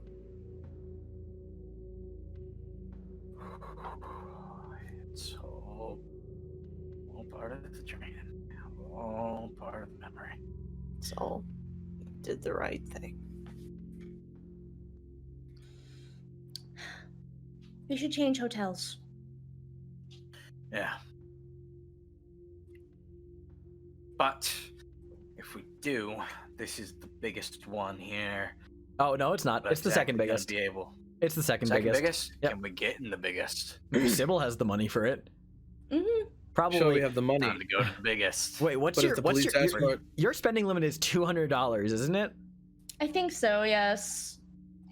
Okay, I think the Waldorf Astoria might be to the point where you can't buy for everybody, but you could comfortably buy for a few people without it dipping into your cash value. If you want to dip into your cash value, you can, but the Waldorf Astoria is probably a bit more on the pricier side. Well, I mean, like, me looking at Atlas, looking at Kit, we did have, like, plans for a different hotel. We did, so... we did, if I recall correctly. Yeah, so, like, and honestly speaking, it might be slightly safer for us to not stay in the same hotel, but who Should knows? we really go to a place where the police can ask for your name?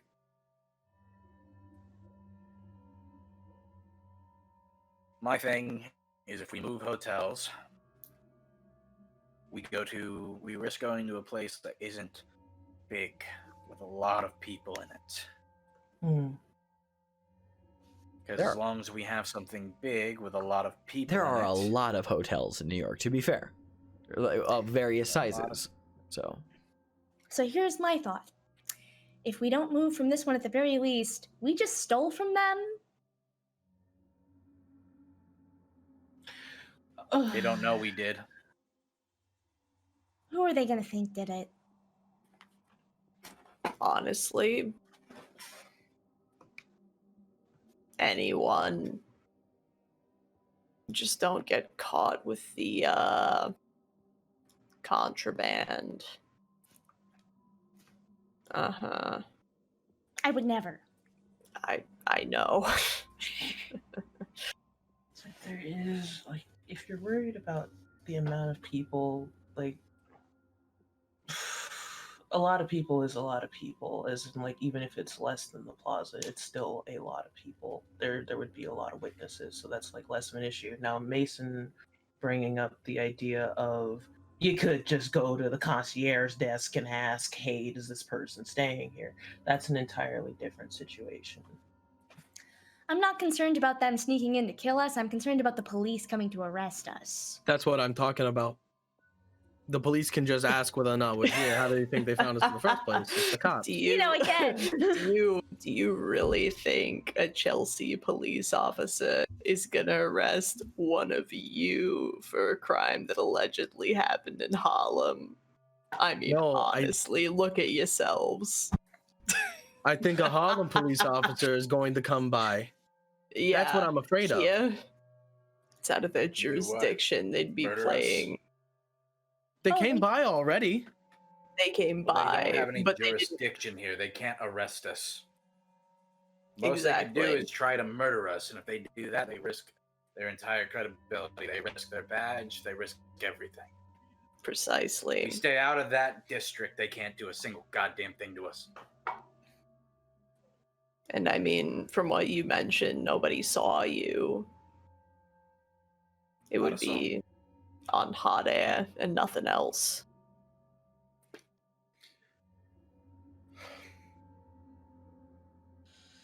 That could be, even if someone maybe saw people who matched your description, they wouldn't have seen you with the articles. And of course, you wouldn't have the articles in anywhere that could be found. So, listen, what I'm trying to say is use your advantages to your advantage in this case, to put it delicately. Okay. Okay. So with that in mind, do we change hotels? I would be fine to do it with doing so. Sunil and I already had planned on staying at a different place here before you so graciously bought us rooms here, Sybil. But and even if I don't have a I have hotel, one more question before we do. Hmm? If we do, that seems suspicious. What other reason would we have to move hotels? I mean, if They anything, we're said just checking out of one. specifically, they quoted me. They quoted me in saying, Sybil, if we break down the door, we can just buy a new one. I mean, you did say that. Okay, let's throw another consideration out here. They did say that the ritual that they will be conducting will be, it's the morning of the 23rd, so within about 24 hours, that would be enough time to track us down, but really, let's be honest here, do they think we're going to... Would we be able to move that quickly? But then at the same time, we did manage to get out of here without them noticing tonight, assumedly, we assume. I am As we fairly certain. I'm pretty certain they didn't. Now, we could, in fact, they could just not believe that we've checked out. We could, it would only have been about 24 hours. We could not make it completely obvious that they also didn't follow Mason in, so they wouldn't really know what we were doing at the front desk. We leave through the back, get to another hotel. By the time they notice that we're at another hotel, the ritual would be already happening.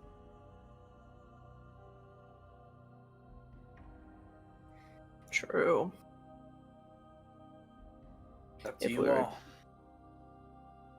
Honestly, I'm about ready to raise hell in New York.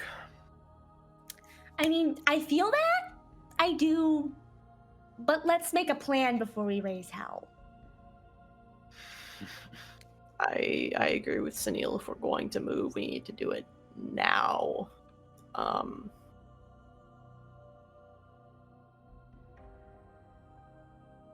So theoretically, we could actually put a call in at a separate hotel, call from a separate hotel, call to this hotel, and cancel the rooms that way if that were a thing that we needed to do.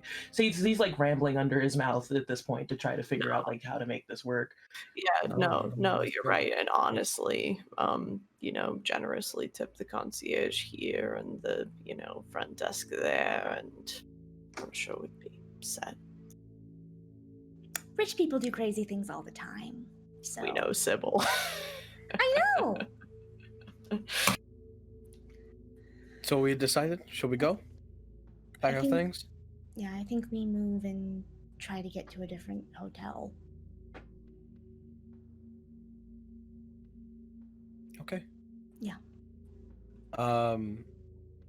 And Mason kind of sits down next to James.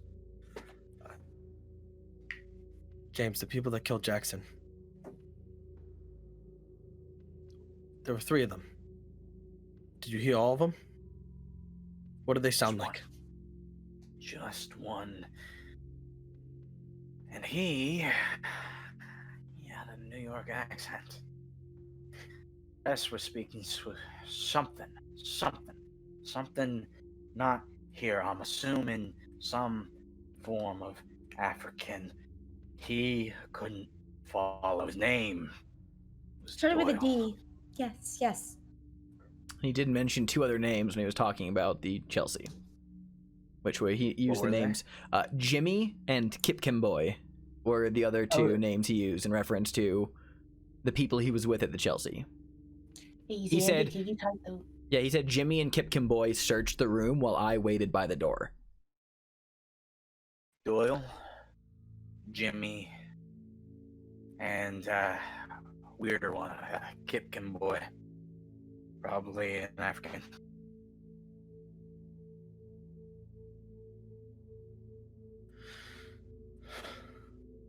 Good.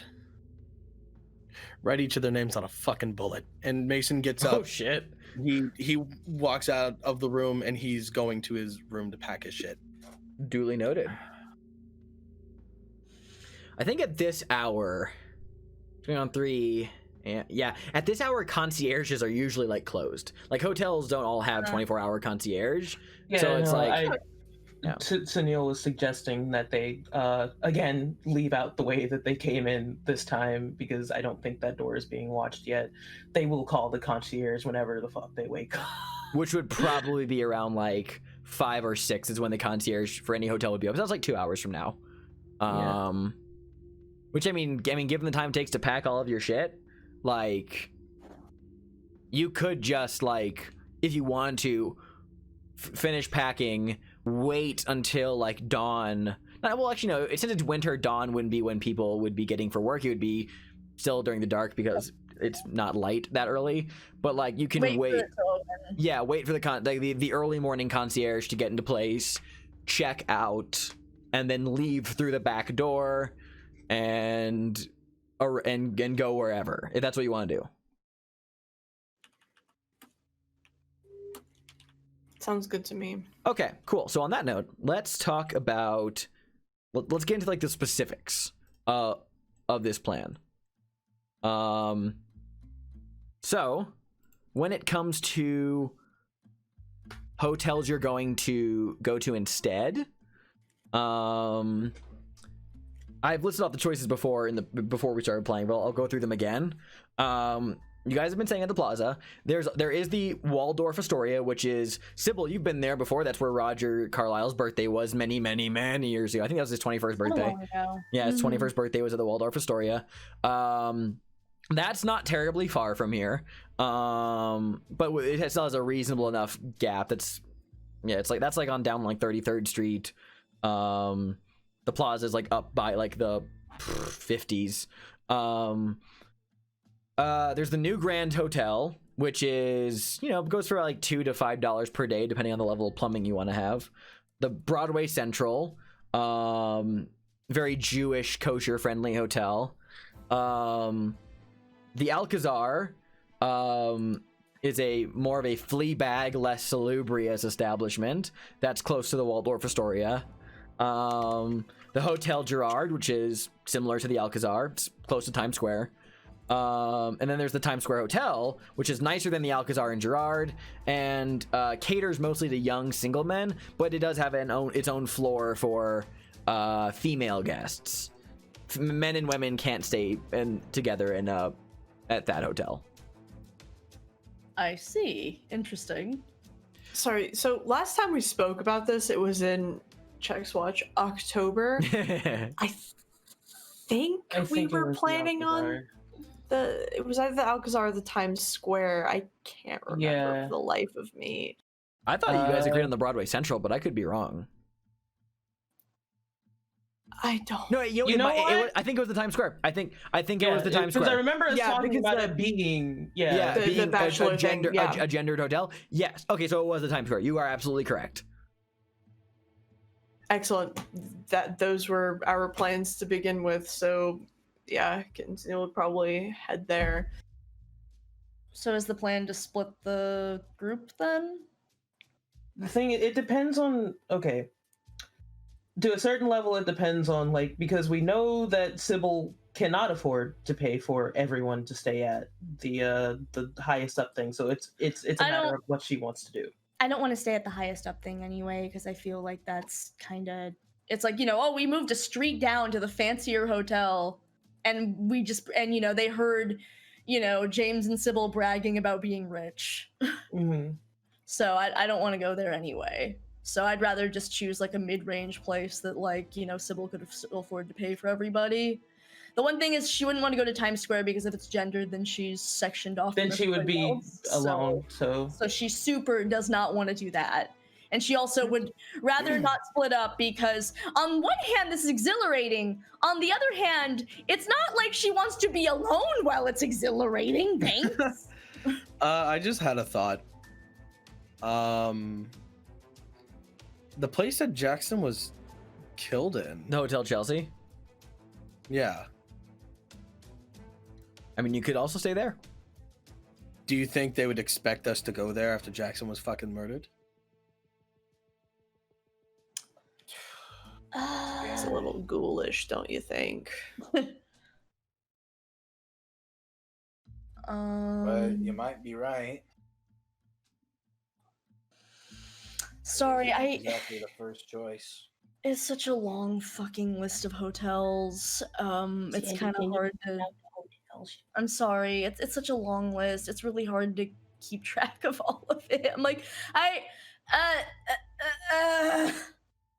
Broadway, maybe. There's the Broadway Central, yes, that was brought up, which is a Jewish-friendly kosher hotel. I mean, we have absolutely no ties there whatsoever. So, except for Chosenberg. Whatever time she wants. Yes.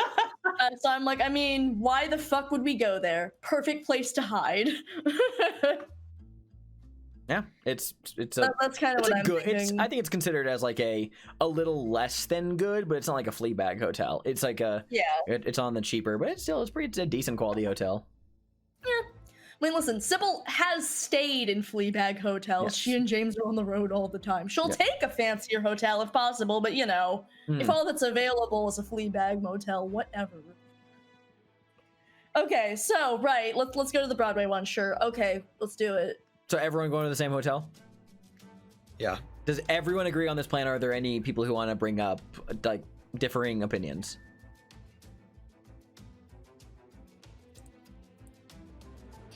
Atwis's body language. I'm waiting for them to say something. Atwis.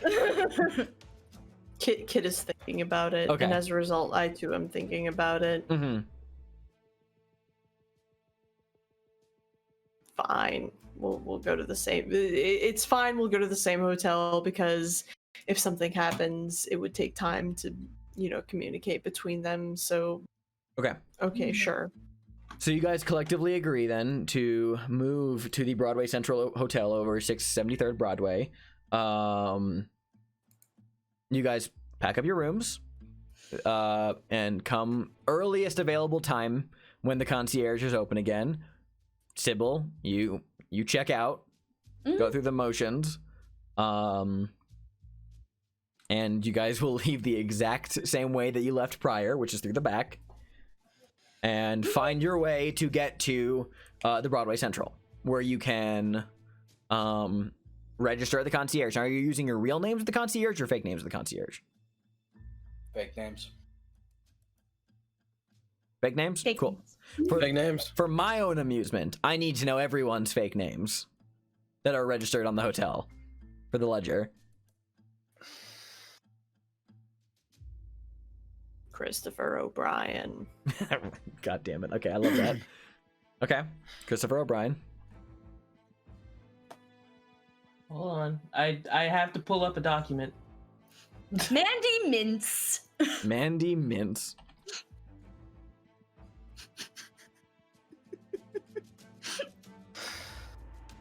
It's totally a real name. It's totally a real name. Totally Kyle. Totally Kyle. Thank you, Tara. Sprite Pepsi and I'm abstinence until I die.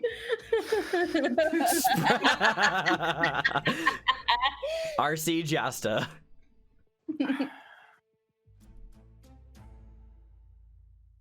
God. See, I'm debating on doing some Red Dead shit. Oh, please go ahead. Do it. Arthur Morgan? Are you gonna put down the name Arthur Morgan? That's not what I meant. Oh, okay. What did you mean?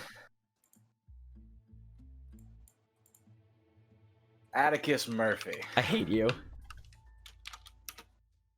Okay. Mason thinks long and hard. after not being able to come up with a name, he just starts thinking about people that he knows. Lester James Goodman. No. Mason thinks Malcolm Driver. Put down Malcolm Driver. It's someone that he knows. Good. Do I want to?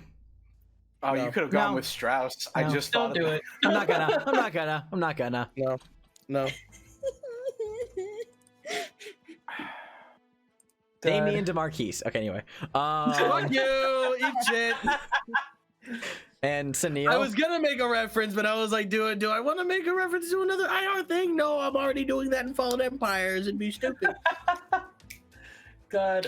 Speaking of Fallen You just Empires, backed yourself into a corner. Anyway. Good. Sunil, because I was talking to Alice about this earlier, and I guess this is the time for him to actually do it.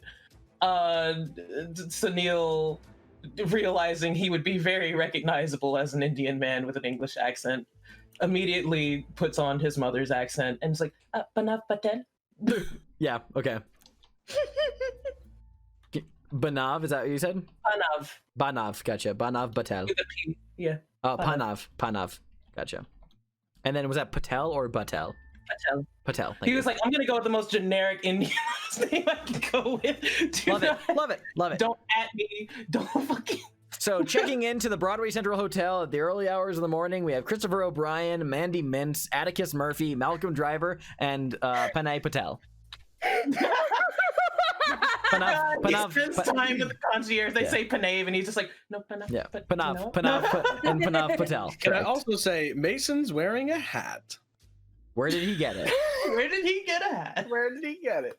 Who the fuck doesn't have a hat in the 1920s? That's a in their suitcase. Valid. That's a valid fucking response. Actually, Valid. very important I was question. testing Very you, important and question. you passed. Well, you think Very everyone important got the question. sunglasses that do the beep? You know, no. Everyone Love wears that. hats. What kind of hat? Questions for another time. Great question. I'm not going to answer. Okay, cool. Anyway, so Frantically searched hats in the 1920s. what happens after everyone checks into their rooms at the Broadway Center? Yes, Atwis. As he was packing, Kit would have grabbed the notes that he left instead of leaving them. Gotcha. Yeah, fair. and as soon as he had the opportunity to, he would have called and left a message if possible for Aaron and Schosenberg to be like, Yeah. things went okay. Don't worry about things. Don't worry about a message that you'll receive. Like, they're just sort of it was like a precaution type thing. We're fine, that type of deal. Fine with air quotes. Fine. and- And also Aaron, please tell Dad I'm okay. And just to I be clear, you did no additional. You didn't have any additional messages for if anyone who was contacting you to get your messages routed. You're just like dead end. Any messages that come here do not get passed on. Yeah, Okay. Correct. Okay. Cool. Essentially taking yourself off the grid. I'm into that. Okay. Yes. Gotcha. Cool. There are consequences for that. Yes, James. I just feel it. That's an okay symbol. Oh, I thought you were bro. raising your hand. My bad. All right. Cool. My heart. So, the night passes. Is there any sleep to be had, or is it just we are up? I think we probably should sleep a bit in shifts, I would guess, just because, we can't just run into this shit tonight without having rested to some level. We'd be so fucked. Wait, it's the morning of the 23rd, right? Yeah. So today we would not be running into anything tonight. We would be running into it the next night Correct. because it's between the 24th and 25th. Yes. So sorry, I'm just making, No, just making sure that's- that yeah. That's what you've come to understand. The quote unquote ritual. I mean, piecing all the clues you've had together from the conversation James overheard to looking into the Hilton Adams stuff, and that the disappearances happened around the new moon. You gather, okay, there is a ritual that is held the night of the new moon every month, basically, is what you're surmising from these clues together. So that would mean that, okay, cool, well, the next night of the new moon is the 24th. So there you go. Yeah, so probably we are probably sleeping in shifts. It's just like less of a thing to worry about, like specifically being rested for tonight, and more of a we've been up all night. Yeah, I'm just like we're gonna need to rest at some point. Mason We only need. passed out. Are we all staying at back the in his same place? bags. Remind me. Yeah, we're staying Same at hotel. You're all under the same roof. If that's the case, we only need 2 people fucking sleeping in shifts. I mean, how many rooms did we get between the 5 of us? That's a good question. Up to y'all. Whatever you guys are comfortable with.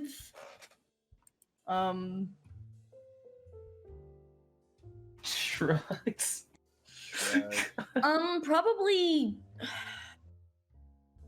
Well, Sybil and James are obviously in the same room together, so there's that. So basically, it's it's whether you guys want to share rooms or not. Because Sybil would be fine with getting you guys your own rooms, but also my one worry is like, if we spread out too much, what if someone comes and murders somebody else? Sunil looks at Kit, looks at Mason, looks back at Kit. I don't mind sharing a room with people. I could, you know me, I could sleep on rocks and mud if I had to. Yeah. Look, I'll stay with you, Kit. So Sorry, I guess what we're was all staying together. Yes. Mason was offering to stay with Kit. Yeah, and Sunil is saying that he's staying with you as well. But he does. No, he's not sleeping by himself. So it was 2 rooms. Right, more- so Sorry. 2 Go rooms, ahead. and you 2 can have the beds. The armchair's mine. Great. I've slept on a floor before. We can. You're not sleeping on the floor. Sleep in the bed. I mean, Christ Kit, we could almighty. just We could all sleep on the bed. And we That's cut over cute. to Sybil. No, I'm kidding. 3 people, only 1 bed. Oh no! Mason, there are 2 beds. Anyway. Oh, even better. Then someone's gonna have to make a choice. Wow, Mason, I can't believe you're sleeping alone. And they were I like sleeping in roommates. the middle. Oh my god. Oh my god, they were roommates. So anyway, with the boy bedroom debacle, it is assured that Sybil and James are in the same room. Sybil over here like, what if my ships might become canon, but I'm not sure which one.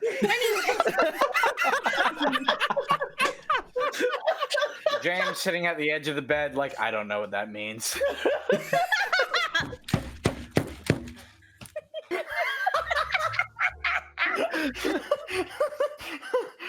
That flat fucking. I don't know what that means. That's so fucking good.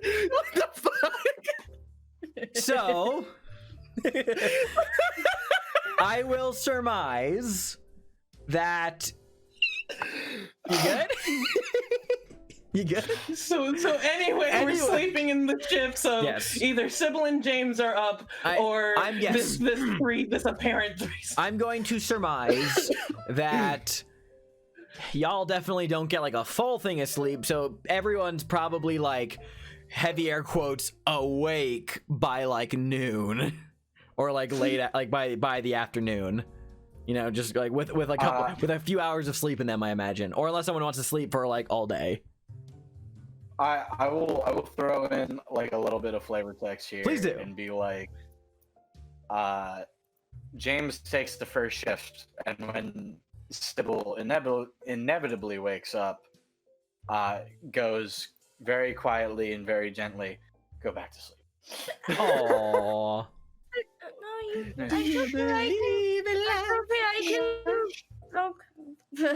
It's okay. That's fine. Cool. Sybil sleeps cuddling the mask. This Aw. horrifying monstrosity. Oh man, that mummified tongue is all up in her stuff.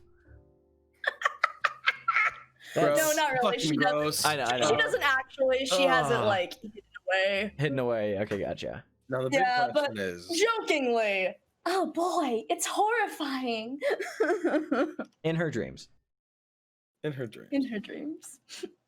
Yeah, God, between the three of us, Kit probably took first watch if we are doing watches. Yeah. Okay, cool. So then, presumably by afternoon or into like the a little bit in the afternoon, everyone has gotten at least a modicum of fitful sleep after this tense night. So everyone, I'm going to generally assume that every morning usually results in people get ready and then meet in the biggest room, which is Sybil and James. I would like to say Yes. that when we woke up in the morning, and you guys realize there's now a half-drink cup of water. Fuck you, and the horse you rode in on. I was literally sitting here shaking my head like, don't do it, don't, you motherfucker. Okay, here's the thing. After Mason does eventually wake up, Sunil's just like, oh, were you gonna drink this or do you want to pour it out? Like, do you want to? He's not going to allow multiple cups to accumulate in this room. Mason, half awake, drink. Sets head back down.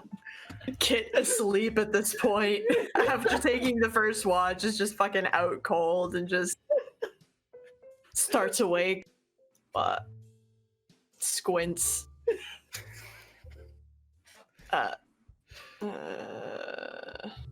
Don't ask me where they found the cups. They don't remember. These rooms have Kit glasses just in shoves them. his face back into his pillow. Excellent. I Okay. was half expecting you to go like as Mason, just, oh hey Kit, you want some water? Reaches down below the bed, picks up another glass of water. Would you like some water? No, it's not a glass; it's a whole pitcher. Oh my god. So With anyway, ice and a little moving lemon.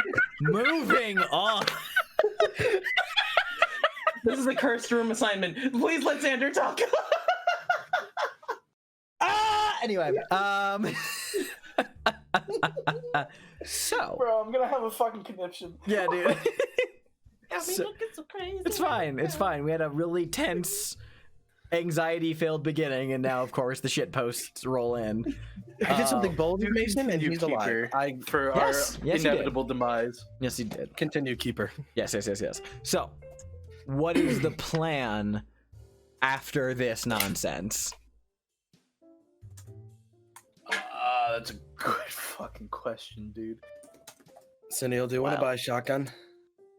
Oh God! I wanna buy a yes, shotgun. I do want to buy a shotgun. I would also like to buy a shotgun. You're not going shotgun shopping without me. Well, then, you are clearly coming with me. We're all going God, shotgun. We're Huh? all going. Let's all just go buy guns. Yeah, I could use another gun. I Wait, was is it selling going them? to say we should at least try to, I don't know, make contact with Schoenberg or someone from the press, because first off, we know when the ritual is taking place, thanks to you and, you know, our previous observations, but you confirming it, James. So we know when to move for the maximum chance of having tangible evidence, if that makes sense. And we need people to back us up on that, because if we go in there alone without someone waiting, we're just going to be swept under the rug by the fucking cops. Can we, Other cop we've been in contact with. we encountered, you know, them talking about Elias. Technically, that falls under Chelsea cops. I jurisdiction, mean, doesn't it? yeah, but it's So Kit what's Sullivan. it called? Kit PSA. So Kit Sullivan, I'm going to tell you something because you grew up in around the police force, real quick. Which is to say that everything you were telling Mason earlier actually does factually hold up. However, the thing is, since there is actually precincts can act outside of their jurisdiction, and if Lieutenant Martin, is that his name? Pool. Poole. Poole. Oh, his first name Yeah. was Martin. That's why I was thinking Martin. Yeah, Martin Poole. It's been a while since we've seen him, so I right out my fucking head.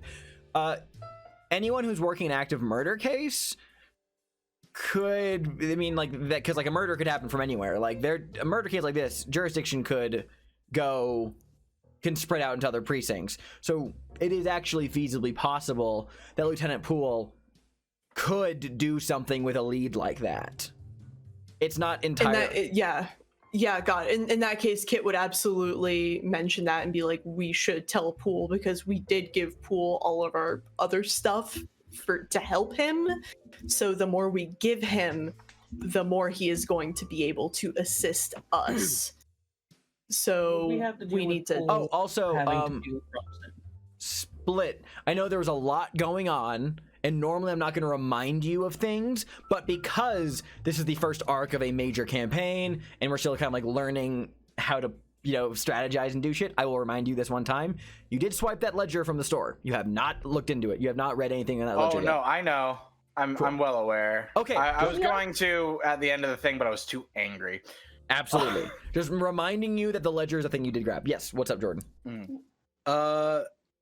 As Mason, while Kit was talking to Schoenberg, Mason kind of has a thought. The press. We could give a tip to every single place that there is something that is going to go down at this time. They swarm to people's deaths. They hear about a fucking death cult? They'll swarm like a flock of birds. They'll ruin the entire thing. Not only that, but they'll catch all of them. I could give what if we tip my personal account. That's a good idea. I have a concern. I'm not trying to completely dissuade you from this, but the more people we tip off, the more angles we have, the more uncertainty there is, especially when it comes to people we don't know or don't trust. At least we know Schoenberg. You know what I'm saying? Yeah. Real quick, actually, here, I'm going to give this to you, Jordan. Can you roll? I want to have, because... can you roll an idea check? This is just straight intelligence. Yeah. No thoughts, head empty. No thoughts, head empty. Yeah. Okay, cool. So I never use, I'll stress this again, I never use idea checks to tell you, here's what you should do as a player, but I'm starting to lean into these as using these as like a, hey, here's a thought that might occur to your character that might not occur to you, the player, in the moment. Which is to say, so with what Kit just said, and what, your friends are saying in response to that, the whole thing of more angles, here's something to consider that I think Mason would especially realize as somebody who works in a very scandalous line of work in New York City, which is if a lot of newspapers get their hands on this, that means information can spread really quickly, and that could also mean that information could get leaked around, and you have no idea who's going to hear about that leak, which means that could also get back to the cult that there's a thing going down, in which case they might be able to wrap up their shit and pack up and leave. Because the journalism business is a messy, leaky bucket. So that is something that occurs to you with your friends affirming that for you. Listen, all I'm saying is that every time some sort of happenstance goes down, people are there to get the information out about as fast as possible. And a lot of times that information is not always correct. But the thing is, people are looking into it because they're hearing about it. If we tip off every single place, well, we don't even have to tip off every single place. We can tip off 3, and then some other people are going to hear about it. And the next thing we know, we have every single news place coming in. I will say this to you, Jordan, just because I don't think I made myself clear enough. What Mason got from that is that is a bad idea, because it means the cult could find out that you're planning things against them because the information leaks back to them somehow, because it's a big, messy bucket. So, but considering that it's I'm not saying considering that it's anonymous tips and not exactly named tips. No. Yeah, no, I totally get that. It's less about them. It's less about them knowing that we tipped them off, because seriously, we could just put out a letter or something. It really wouldn't be that hard. It's more about if they hear that something could be happening or something could stop them from doing what they're doing, they could just pack up and move. Mason, you told me to put a name on each bullet. Do you want those bullets to not connect? Fair. Mm-hmm. Fair.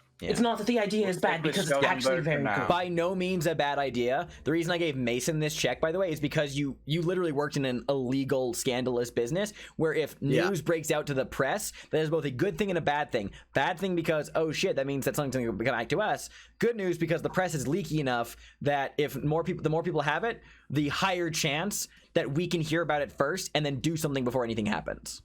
You know? So it's like you would know that firsthand.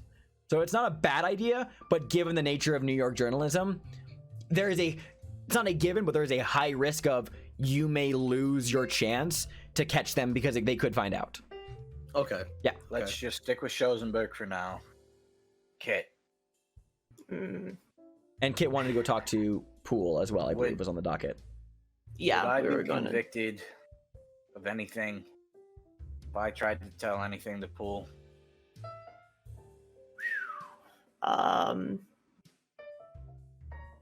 No, I don't think so. Don't go into too much detail, but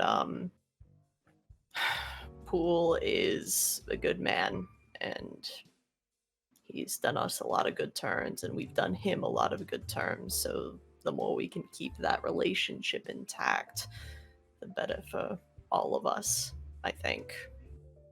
He knew that we were looking into it. I don't think we need to go into more detail. Yeah. You and I can go and talk to Poole. And we'll keep it vague. Yeah, we'll keep it brief, and it's hearsay, but it's still reasonable enough to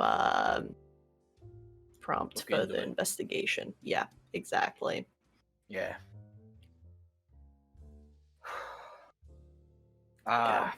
Before we finish up this meeting of sorts, and he takes out the ledger that he stole. Business accommodations of our dear friend Silas Laquane. Read it. Story time, I guess. Story time. Time to go through the ledger. God, same hat. You flip through the ledger. I mean, it is a record of business transactions for Juju House. But one thing that you do spot, there is a reoccurring weekly transaction. It's the same one every week, which is a rather sizable amount of money every month, and that it's paid to, it's just listed as WR14. WR14 every week consistently. A large amount of money is being paid out with that note. My dumb Oklahoma butt. I'm sorry. WR14. Do we know anything that would fit those initials? A question. Mm-hmm. So the payroll that Aphrodite put the cops on when there was that business, similar initials? Nope. Damn. I mean, only because, like, this is a Harlem business and you were Wall Street business, basically. Like, you were down to opposite. Did you say that was money coming in or going out? Going out. It's being paid to. What was the name of the cop? Captain Walter Robson of the 14th Precinct. Right, well. Gotcha, bitch. We're taking this to Polk. Pool. That guy. Yeah, we must We're go gonna to go James do the K. Polk polka. Middle School with the survival guide for the. So, Kit and James, you two are heading to Precinct 7A to talk to Lieutenant Poole? Yep. Anyone else going with them, or is it just you two? God. That depends. Are they going gun shopping right afterwards? Is anyone here? What do you have planned? What do you have planned, you three? Because if you're going gun shopping, someone get me a fucking Neil shotgun. refuses to go gun shopping if Kit's not with him. So Wait. Sybil, Yes. could you get me a shotgun and a Thompson? Of course. A Thompson. A Thompson. Hey, Kit, how good are you with an SMG? I prefer my bolt action, thank you very much. I say, which is shorthand for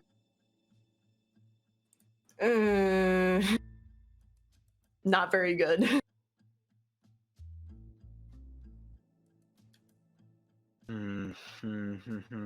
Are you sure not very good? Because I Yes. figure it would fall under For- rifle, wouldn't it? No, but No, a it's Tommy gun different. falls under an SMG scale. Which is completely different because rifle and shotgun are the same. Mm-hmm. Then there's handgun and Mhm. SMG is separate from both of those. So Yep. rifle shotgun is Kit's Ah. purview. SMG is Yeah. he's got that default of 25. Which Okay. actually I think is higher than the default just due let's to see what the group default skills. is. Anyway. Just do 20. No SMG, no Thompson, for now. Okay. Mason might pick up a bottle of alcohol today from somewhere that's not legal. Good luck. No arson, not yet. Fuck. Can Okay. we bring All right. alcohol just in case arson is necessary? If we do arson, an entire block is gonna go up. That's too many innocents. You're right. Along with any evidence that might be in Juju House. Yeah. Along with Yeah. evidence. We will go and get you a shotgun, Sunil. We'll go Neil, gun you know how to work a Then- shotgun? Hmm? You know how to work a shotgun? Oh, yeah, Kit taught me how. Two You shotguns. taught him how to use a shotgun? Well, I taught him how to use a rifle, but the skills are transferable really with any sort of long-barreled gun. But No, like, yes. Can't argue with Yeah. that. yes. Two shotguns. Two shotguns. We are not going to role play the gun shopping, but what we are going to do is I will give you the weapons table and you can point and be like, I want this one. This one big Bappy. This one big Slappy. Get them both. Yeah. Okay, cool. But yeah, while they're gonna go do that, while Kit and James goes to talk to Pool. Cool. All right. We're going to go ahead and cut over to Precinct 7A that afternoon. When Kit, James, the two of you pull up at Precinct 7A, and as you have proven able to thus far, you are able to get into Pool's office pretty quickly because he knows you, and this is part of a case he's looking into. Which, when you guys arrive, I'm gonna actually throw up once more. I will put up Pool's little profile. Is he? Oh wait. Maybe you guys should take the knife. It's the murder weapon. We don't know if it's the murder weapon for sure. True. We don't know if like this specific one is the murder weapon. Okay. Sorry, it was just a thought I had. I was like, wait. No, it was a good thought. Breaking Thank and you. Good entering. thought. Yeah. So just let me be clear, so we're all on the same page. So you're not taking the knife, you're not taking the mask, you're just going to talk to Pool. I think you're taking the Wait. ledger. Well, we Now, could. let's hold on, because it is a really good thought. Because here's the thing: do I care if I have a breaking and entering? Technically, you didn't break, you just entered. Pool is a detective, not a cop, right? He's a detective, he's a homicide detective. I'm taking Also, the knife. Point of order, you technically didn't break and enter. You did not break, you just entered. Wait, hold on. Did you just say you're taking my penga? Do you? Did you take a knife? My penga? My 1d8 damage? I don't. Look, I'll give it back. I need to use it as evidence. I'll give it back, he says, as it gets locked into the fucking evidence locker. I'm not getting it back if you give it to him for evidence. Look, My 1d8 damage with a 60 brawl? I'll buy you a big fucking knife. You can buy yourself a machete. We'll get you a Bowie knife or something. Okay, I'll take that. Okay, Take hold that. on real quick. for the last time this session, I'm going to prompt this, and this is literally the last time for the rest of the campaign that I will throw this possible hook towards you. James, can you give me, James and Kit, because you both have experience with police and the law, idea checks from both of you. Because, as my dear friend Atwis once told me, it is totally fine to have characters that know things better than the player knows them. Critical success. Crit success, baby! Nice! And by the way, going forward, this is the last time I'm going to prompt this for you. You can ask me, can I make an idea roll? And I will, you can prompt that for me if you would like to know things. Okay. Thank That you. would be, yes. Thank you for the warning. So I'm going to give this to both James and Kit because you both have experience here. So here's the deal. Let's run through some factors. You trespassed into a business and stole things. So that's burglary. Let's back it up a little bit. Let's talk about the case so far. Jackson Elias was killed by presumably 3 men wielding large knives who fled the scene. Looking into the matter of the Hilton Adams murders, you know that Hilton stopped somebody from being attacked. The attacker wore a headpiece with a flap of like red flannel attached to the headpiece. You are dealing with a group called the Cult of the Bloody Tongue. You have found a mask that has a human tongue on it. That is extremely implicating. Possibly. Yeah. Mask. Okay. And additionally, you can bring the knife if you want to. That is a weaker link only on the grounds that, so you found an African knife at an African emporium. Sweetie, I need to take the mask. Sweetie. Mask. But fine. You. Don't. Just so you know, it's genuinely creepy. It's got a human tongue on it. So. It's really It's got cool. a what? That's the point. Don't worry about it. Don't worry Mason about it. instinctually looks at the mask. No, it's wrapped up. It's wrapped up. It's really cool. I know it is. It's also evidence. I know, fine. Okay. We'll see if we can get it back after everything's done. So with that in hindsight, now that that's established, cut back to Precinct 7A. You guys are sitting down in Martin's, Lieutenant Poole's office as he says, Dr. Sullivan, Mr. O'Connell, good to see you again. I hope you are all well, given the events of the past week. How are you two doing? We are doing well, all things considered, as you mentioned. Glad to hear that. Hopefully we can do better, seeing how this meeting goes. And what's that supposed to mean, Mr. O'Connell? We may have some information Pertaining to you. Presents for me. Well, I'd be lying if I said that I wouldn't be intrigued to have a look at whatever it is you've brought to show me. I assume this is pertaining to your friend's murder case? Indeed. Well, given that the case itself has come to a relative standstill and lack of useful information, it leans back in his chair.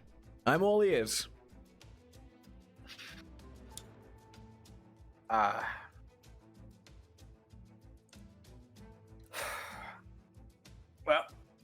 You should tell him what you heard, what you overheard.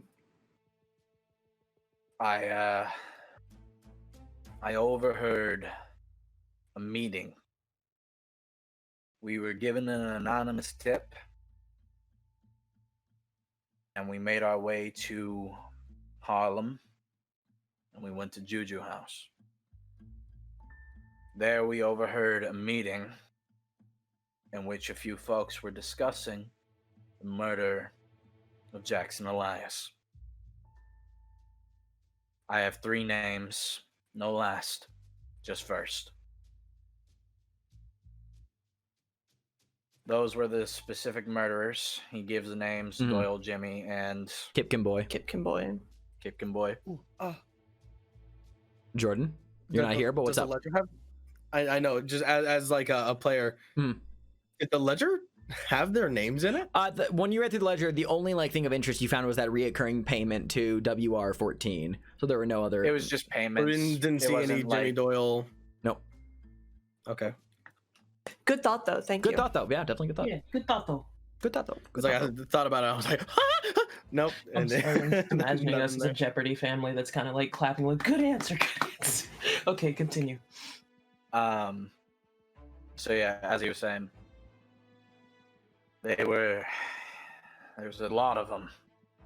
I don't know how many, but they were discussing it, and they brought up our names. So real quick, Split, I'm going to cut you off there for a second. So am I to assume that basically what James is going to do here is he's just giving, he's telling Poole all the connected dots that they have so far? Not just what they overheard before we get to the stuff about the mask, and he might have some questions about that, but is he also like connecting this with like the Hilton Adams case, the stuff that they heard about from Hilton himself? Is he bringing all of the bullet points that they've learned that seem to connect back together for this? Okay, cool. So that in mind, then at point Lieutenant Poole does interject and he says, wait, hold on, let me get this straight. So you said you overheard this meeting at Juju House in Harlem. You broke in to that place of business? This is where I'll ask you personally to take this as a bit more of a anonymous tip yourself. Like, Lieutenant Poole kind of like purses his lips but like nods after a moment. His eyes are narrow and he goes, this is all very intriguing, Mr. O'Connell, Dr. Sullivan. But what do you have to back it up? Your words are great, and don't let me give the impression... James immediately, cutting him off right there, puts down the mask, puts down the knife, puts down the ledger. Is the mask in full view, or is it still bundled up? It's bundled up. Okay, so for now. You cut Poole off mid-sentence. Knife is in full view. Yeah. Looks at the knife, and looks at the ledger. What am I looking at here? This, and he pats the bundle of cloth covering the mask. It's something I'll show you in a minute because it's going to churn your stomach.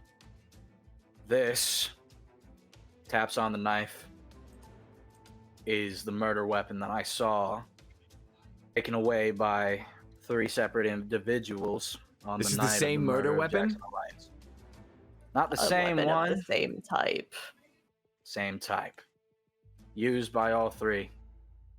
This, he taps the ledger before flipping it open and then pointing directly to one of the payments of WR14. Obviously he looks at it and he goes, this is a business ledger for... Did you steal these? Shh. Mr. O'Connell. Anonymous tip. You went into this place. He like specifically like walks over and like closes the blinds of his office and he like paces the room looking at you two. He's like, what did I tell you? I told you to be careful, not to get yourselves into trouble, and you've gone and trespassed. We're already in trouble the second we were connected. They were. Detective Poole, our friend is fucking dead. And you're telling me that this cult, bloody tongue group, sorry, Dr. Sullivan, go ahead. They were already following us. No matter what we did, we were already people of interest. As James said, they had people on the inside of that hotel room directly quoting what James said on the outside. They have been following us. They know both mine and my wife's fucking name.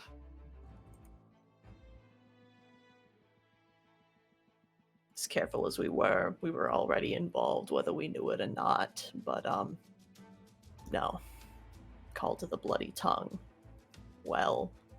And Kit sort of like does a little head nod to James. Well, we have something that connects there, too. I want you to prepare yourself. Are you prepared? Show me. And he unfolds the mask. Let's get sanity checks from everybody who sees us, including Lieutenant Poole. Hell yeah. Lieutenant Poole fails. Yeah. Okay. Fuck. He takes a point. It's 1 point of sanity damage for the It's failure. just like, yeah, that's a thing. Oh, yeah. That's a tongue. I've seen All right. worse. I've I've seen seen it. my own exposed You tongue. see that Lieutenant Poole like and be like puts like a hand to his mouth and just oh Jesus, like just goes like what the is that a human Cult tongue? of the bloody tongue. Yes.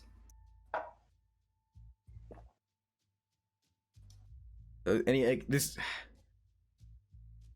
Okay, look, the ledger. That's hard to use as fucking evidence. One, because it was stolen. And yes, WR14, it could mean that this is evidence that this Juju house, this cult, they are making payoffs to the police up there at Walter Robson's 14. Yeah, but that doesn't say his name. It's a coincidence, possibly. That's a hard link to establish. I know it's a hard fucking coincidence, okay? From what I've heard of Captain Robson, that makes sense, but it's still not enough in the eyes of the court. The knife, sure, resembles the one from the site of the murder that you claim you saw, that people who saw the assailants on the street running away claim they saw, but you also found that in an African emporium where there are probably other knives of that similar shape and size. The mask... You're about to tell me that they're going to hold something like this in a tourist trap. Hidden in the bedroom of an old man who held a clandestine meeting in his basement where a group of people from a anonymous source mentioned that they were directly involved in the murder of Jackson Elias. Yes, sir. Couple that with the fact that the iconography on the previous victims also matches the same symbol of the cult, the same cult.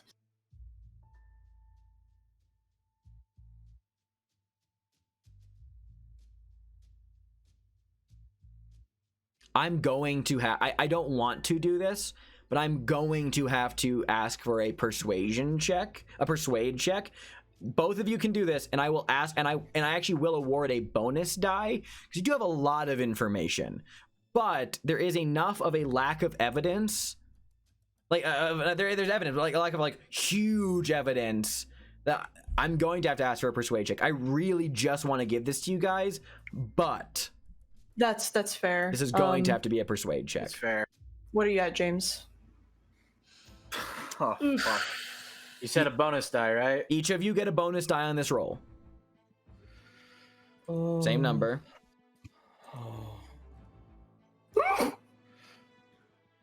That's... I would like to hold on. Nope. Hold on. That is... Hold on, I need to look at something real quick. The bonus die replaces the tens place, right? It does, but hold on. Yeah, no, you're good. Because when you roll... when you roll triple zeros, that's a 100. Because if it's 0, 0, 0... Because a... hold on, actually, let me look at my... let me look at my official Call of Cthulhu dice real quick. Yeah, you're good. I'm just... Yes. So here's the dealio. When you roll a yeah, because if you roll a 1, 0, and a 0, that is just a hard 10. Similar to roll if you roll a... Because, well, I mean, I go by official Call of Cthulhu dice, because when it has the tens number, it's the number and then a 0. Because there are some dice that are like 0 and then the number. These use number then 0. And the rule is when you have a 1, 0, 0... does not mean 10. That means does not mean 100. That means 10. Full deck of zeros is considered a 100 on a percentile dice, because you can never have a roll of 0. The minimum is always going to be 1. But now I'm about to give you a full-fledged technicality. If you spend 1 luck point to nudge your number down to a 39. That gets rid of, sorry, I meant to say roll to a 59. That gets rid of the 0 in that die roll and instead makes it a roll of a 9. Yeah, I will happily spend one of my luck points to do that. So I'm down to a 52. Okay. Yeah. That is the risk of bonus dice, because there is risk in all, which is if you get a 0 and you get another 0, that is considered a 100. Yeah. Okay, cool. Yeah. I will make note of that. Oh, but you literally just. But that there is a way you can get over that. That's like, unless you had 0 luck points, that's usually an easy fix. Can I say the phrase now? What do you want to say? I would like to thank Kit Sullivan for Lieutenant Poole leans on his desk, looks at the mask, looks at the items on his desk, looks back up at you guys, yells over the door, "Edwards!" The door opens a moment later, and a cop pokes his head in. He goes, "Yes, Lieutenant."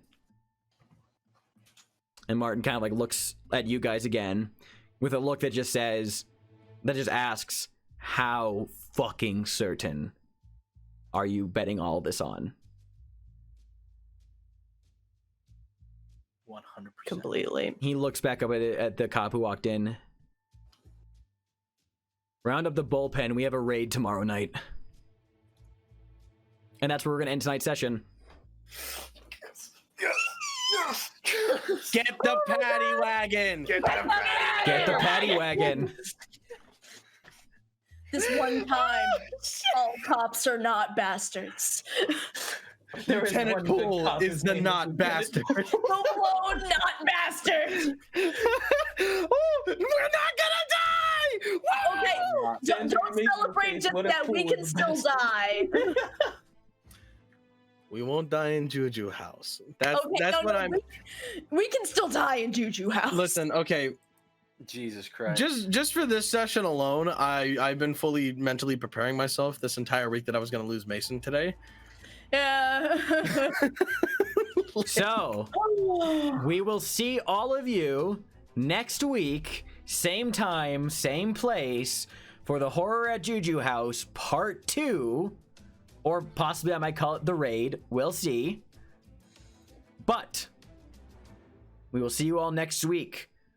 Until then, Cthulhu Fatagan.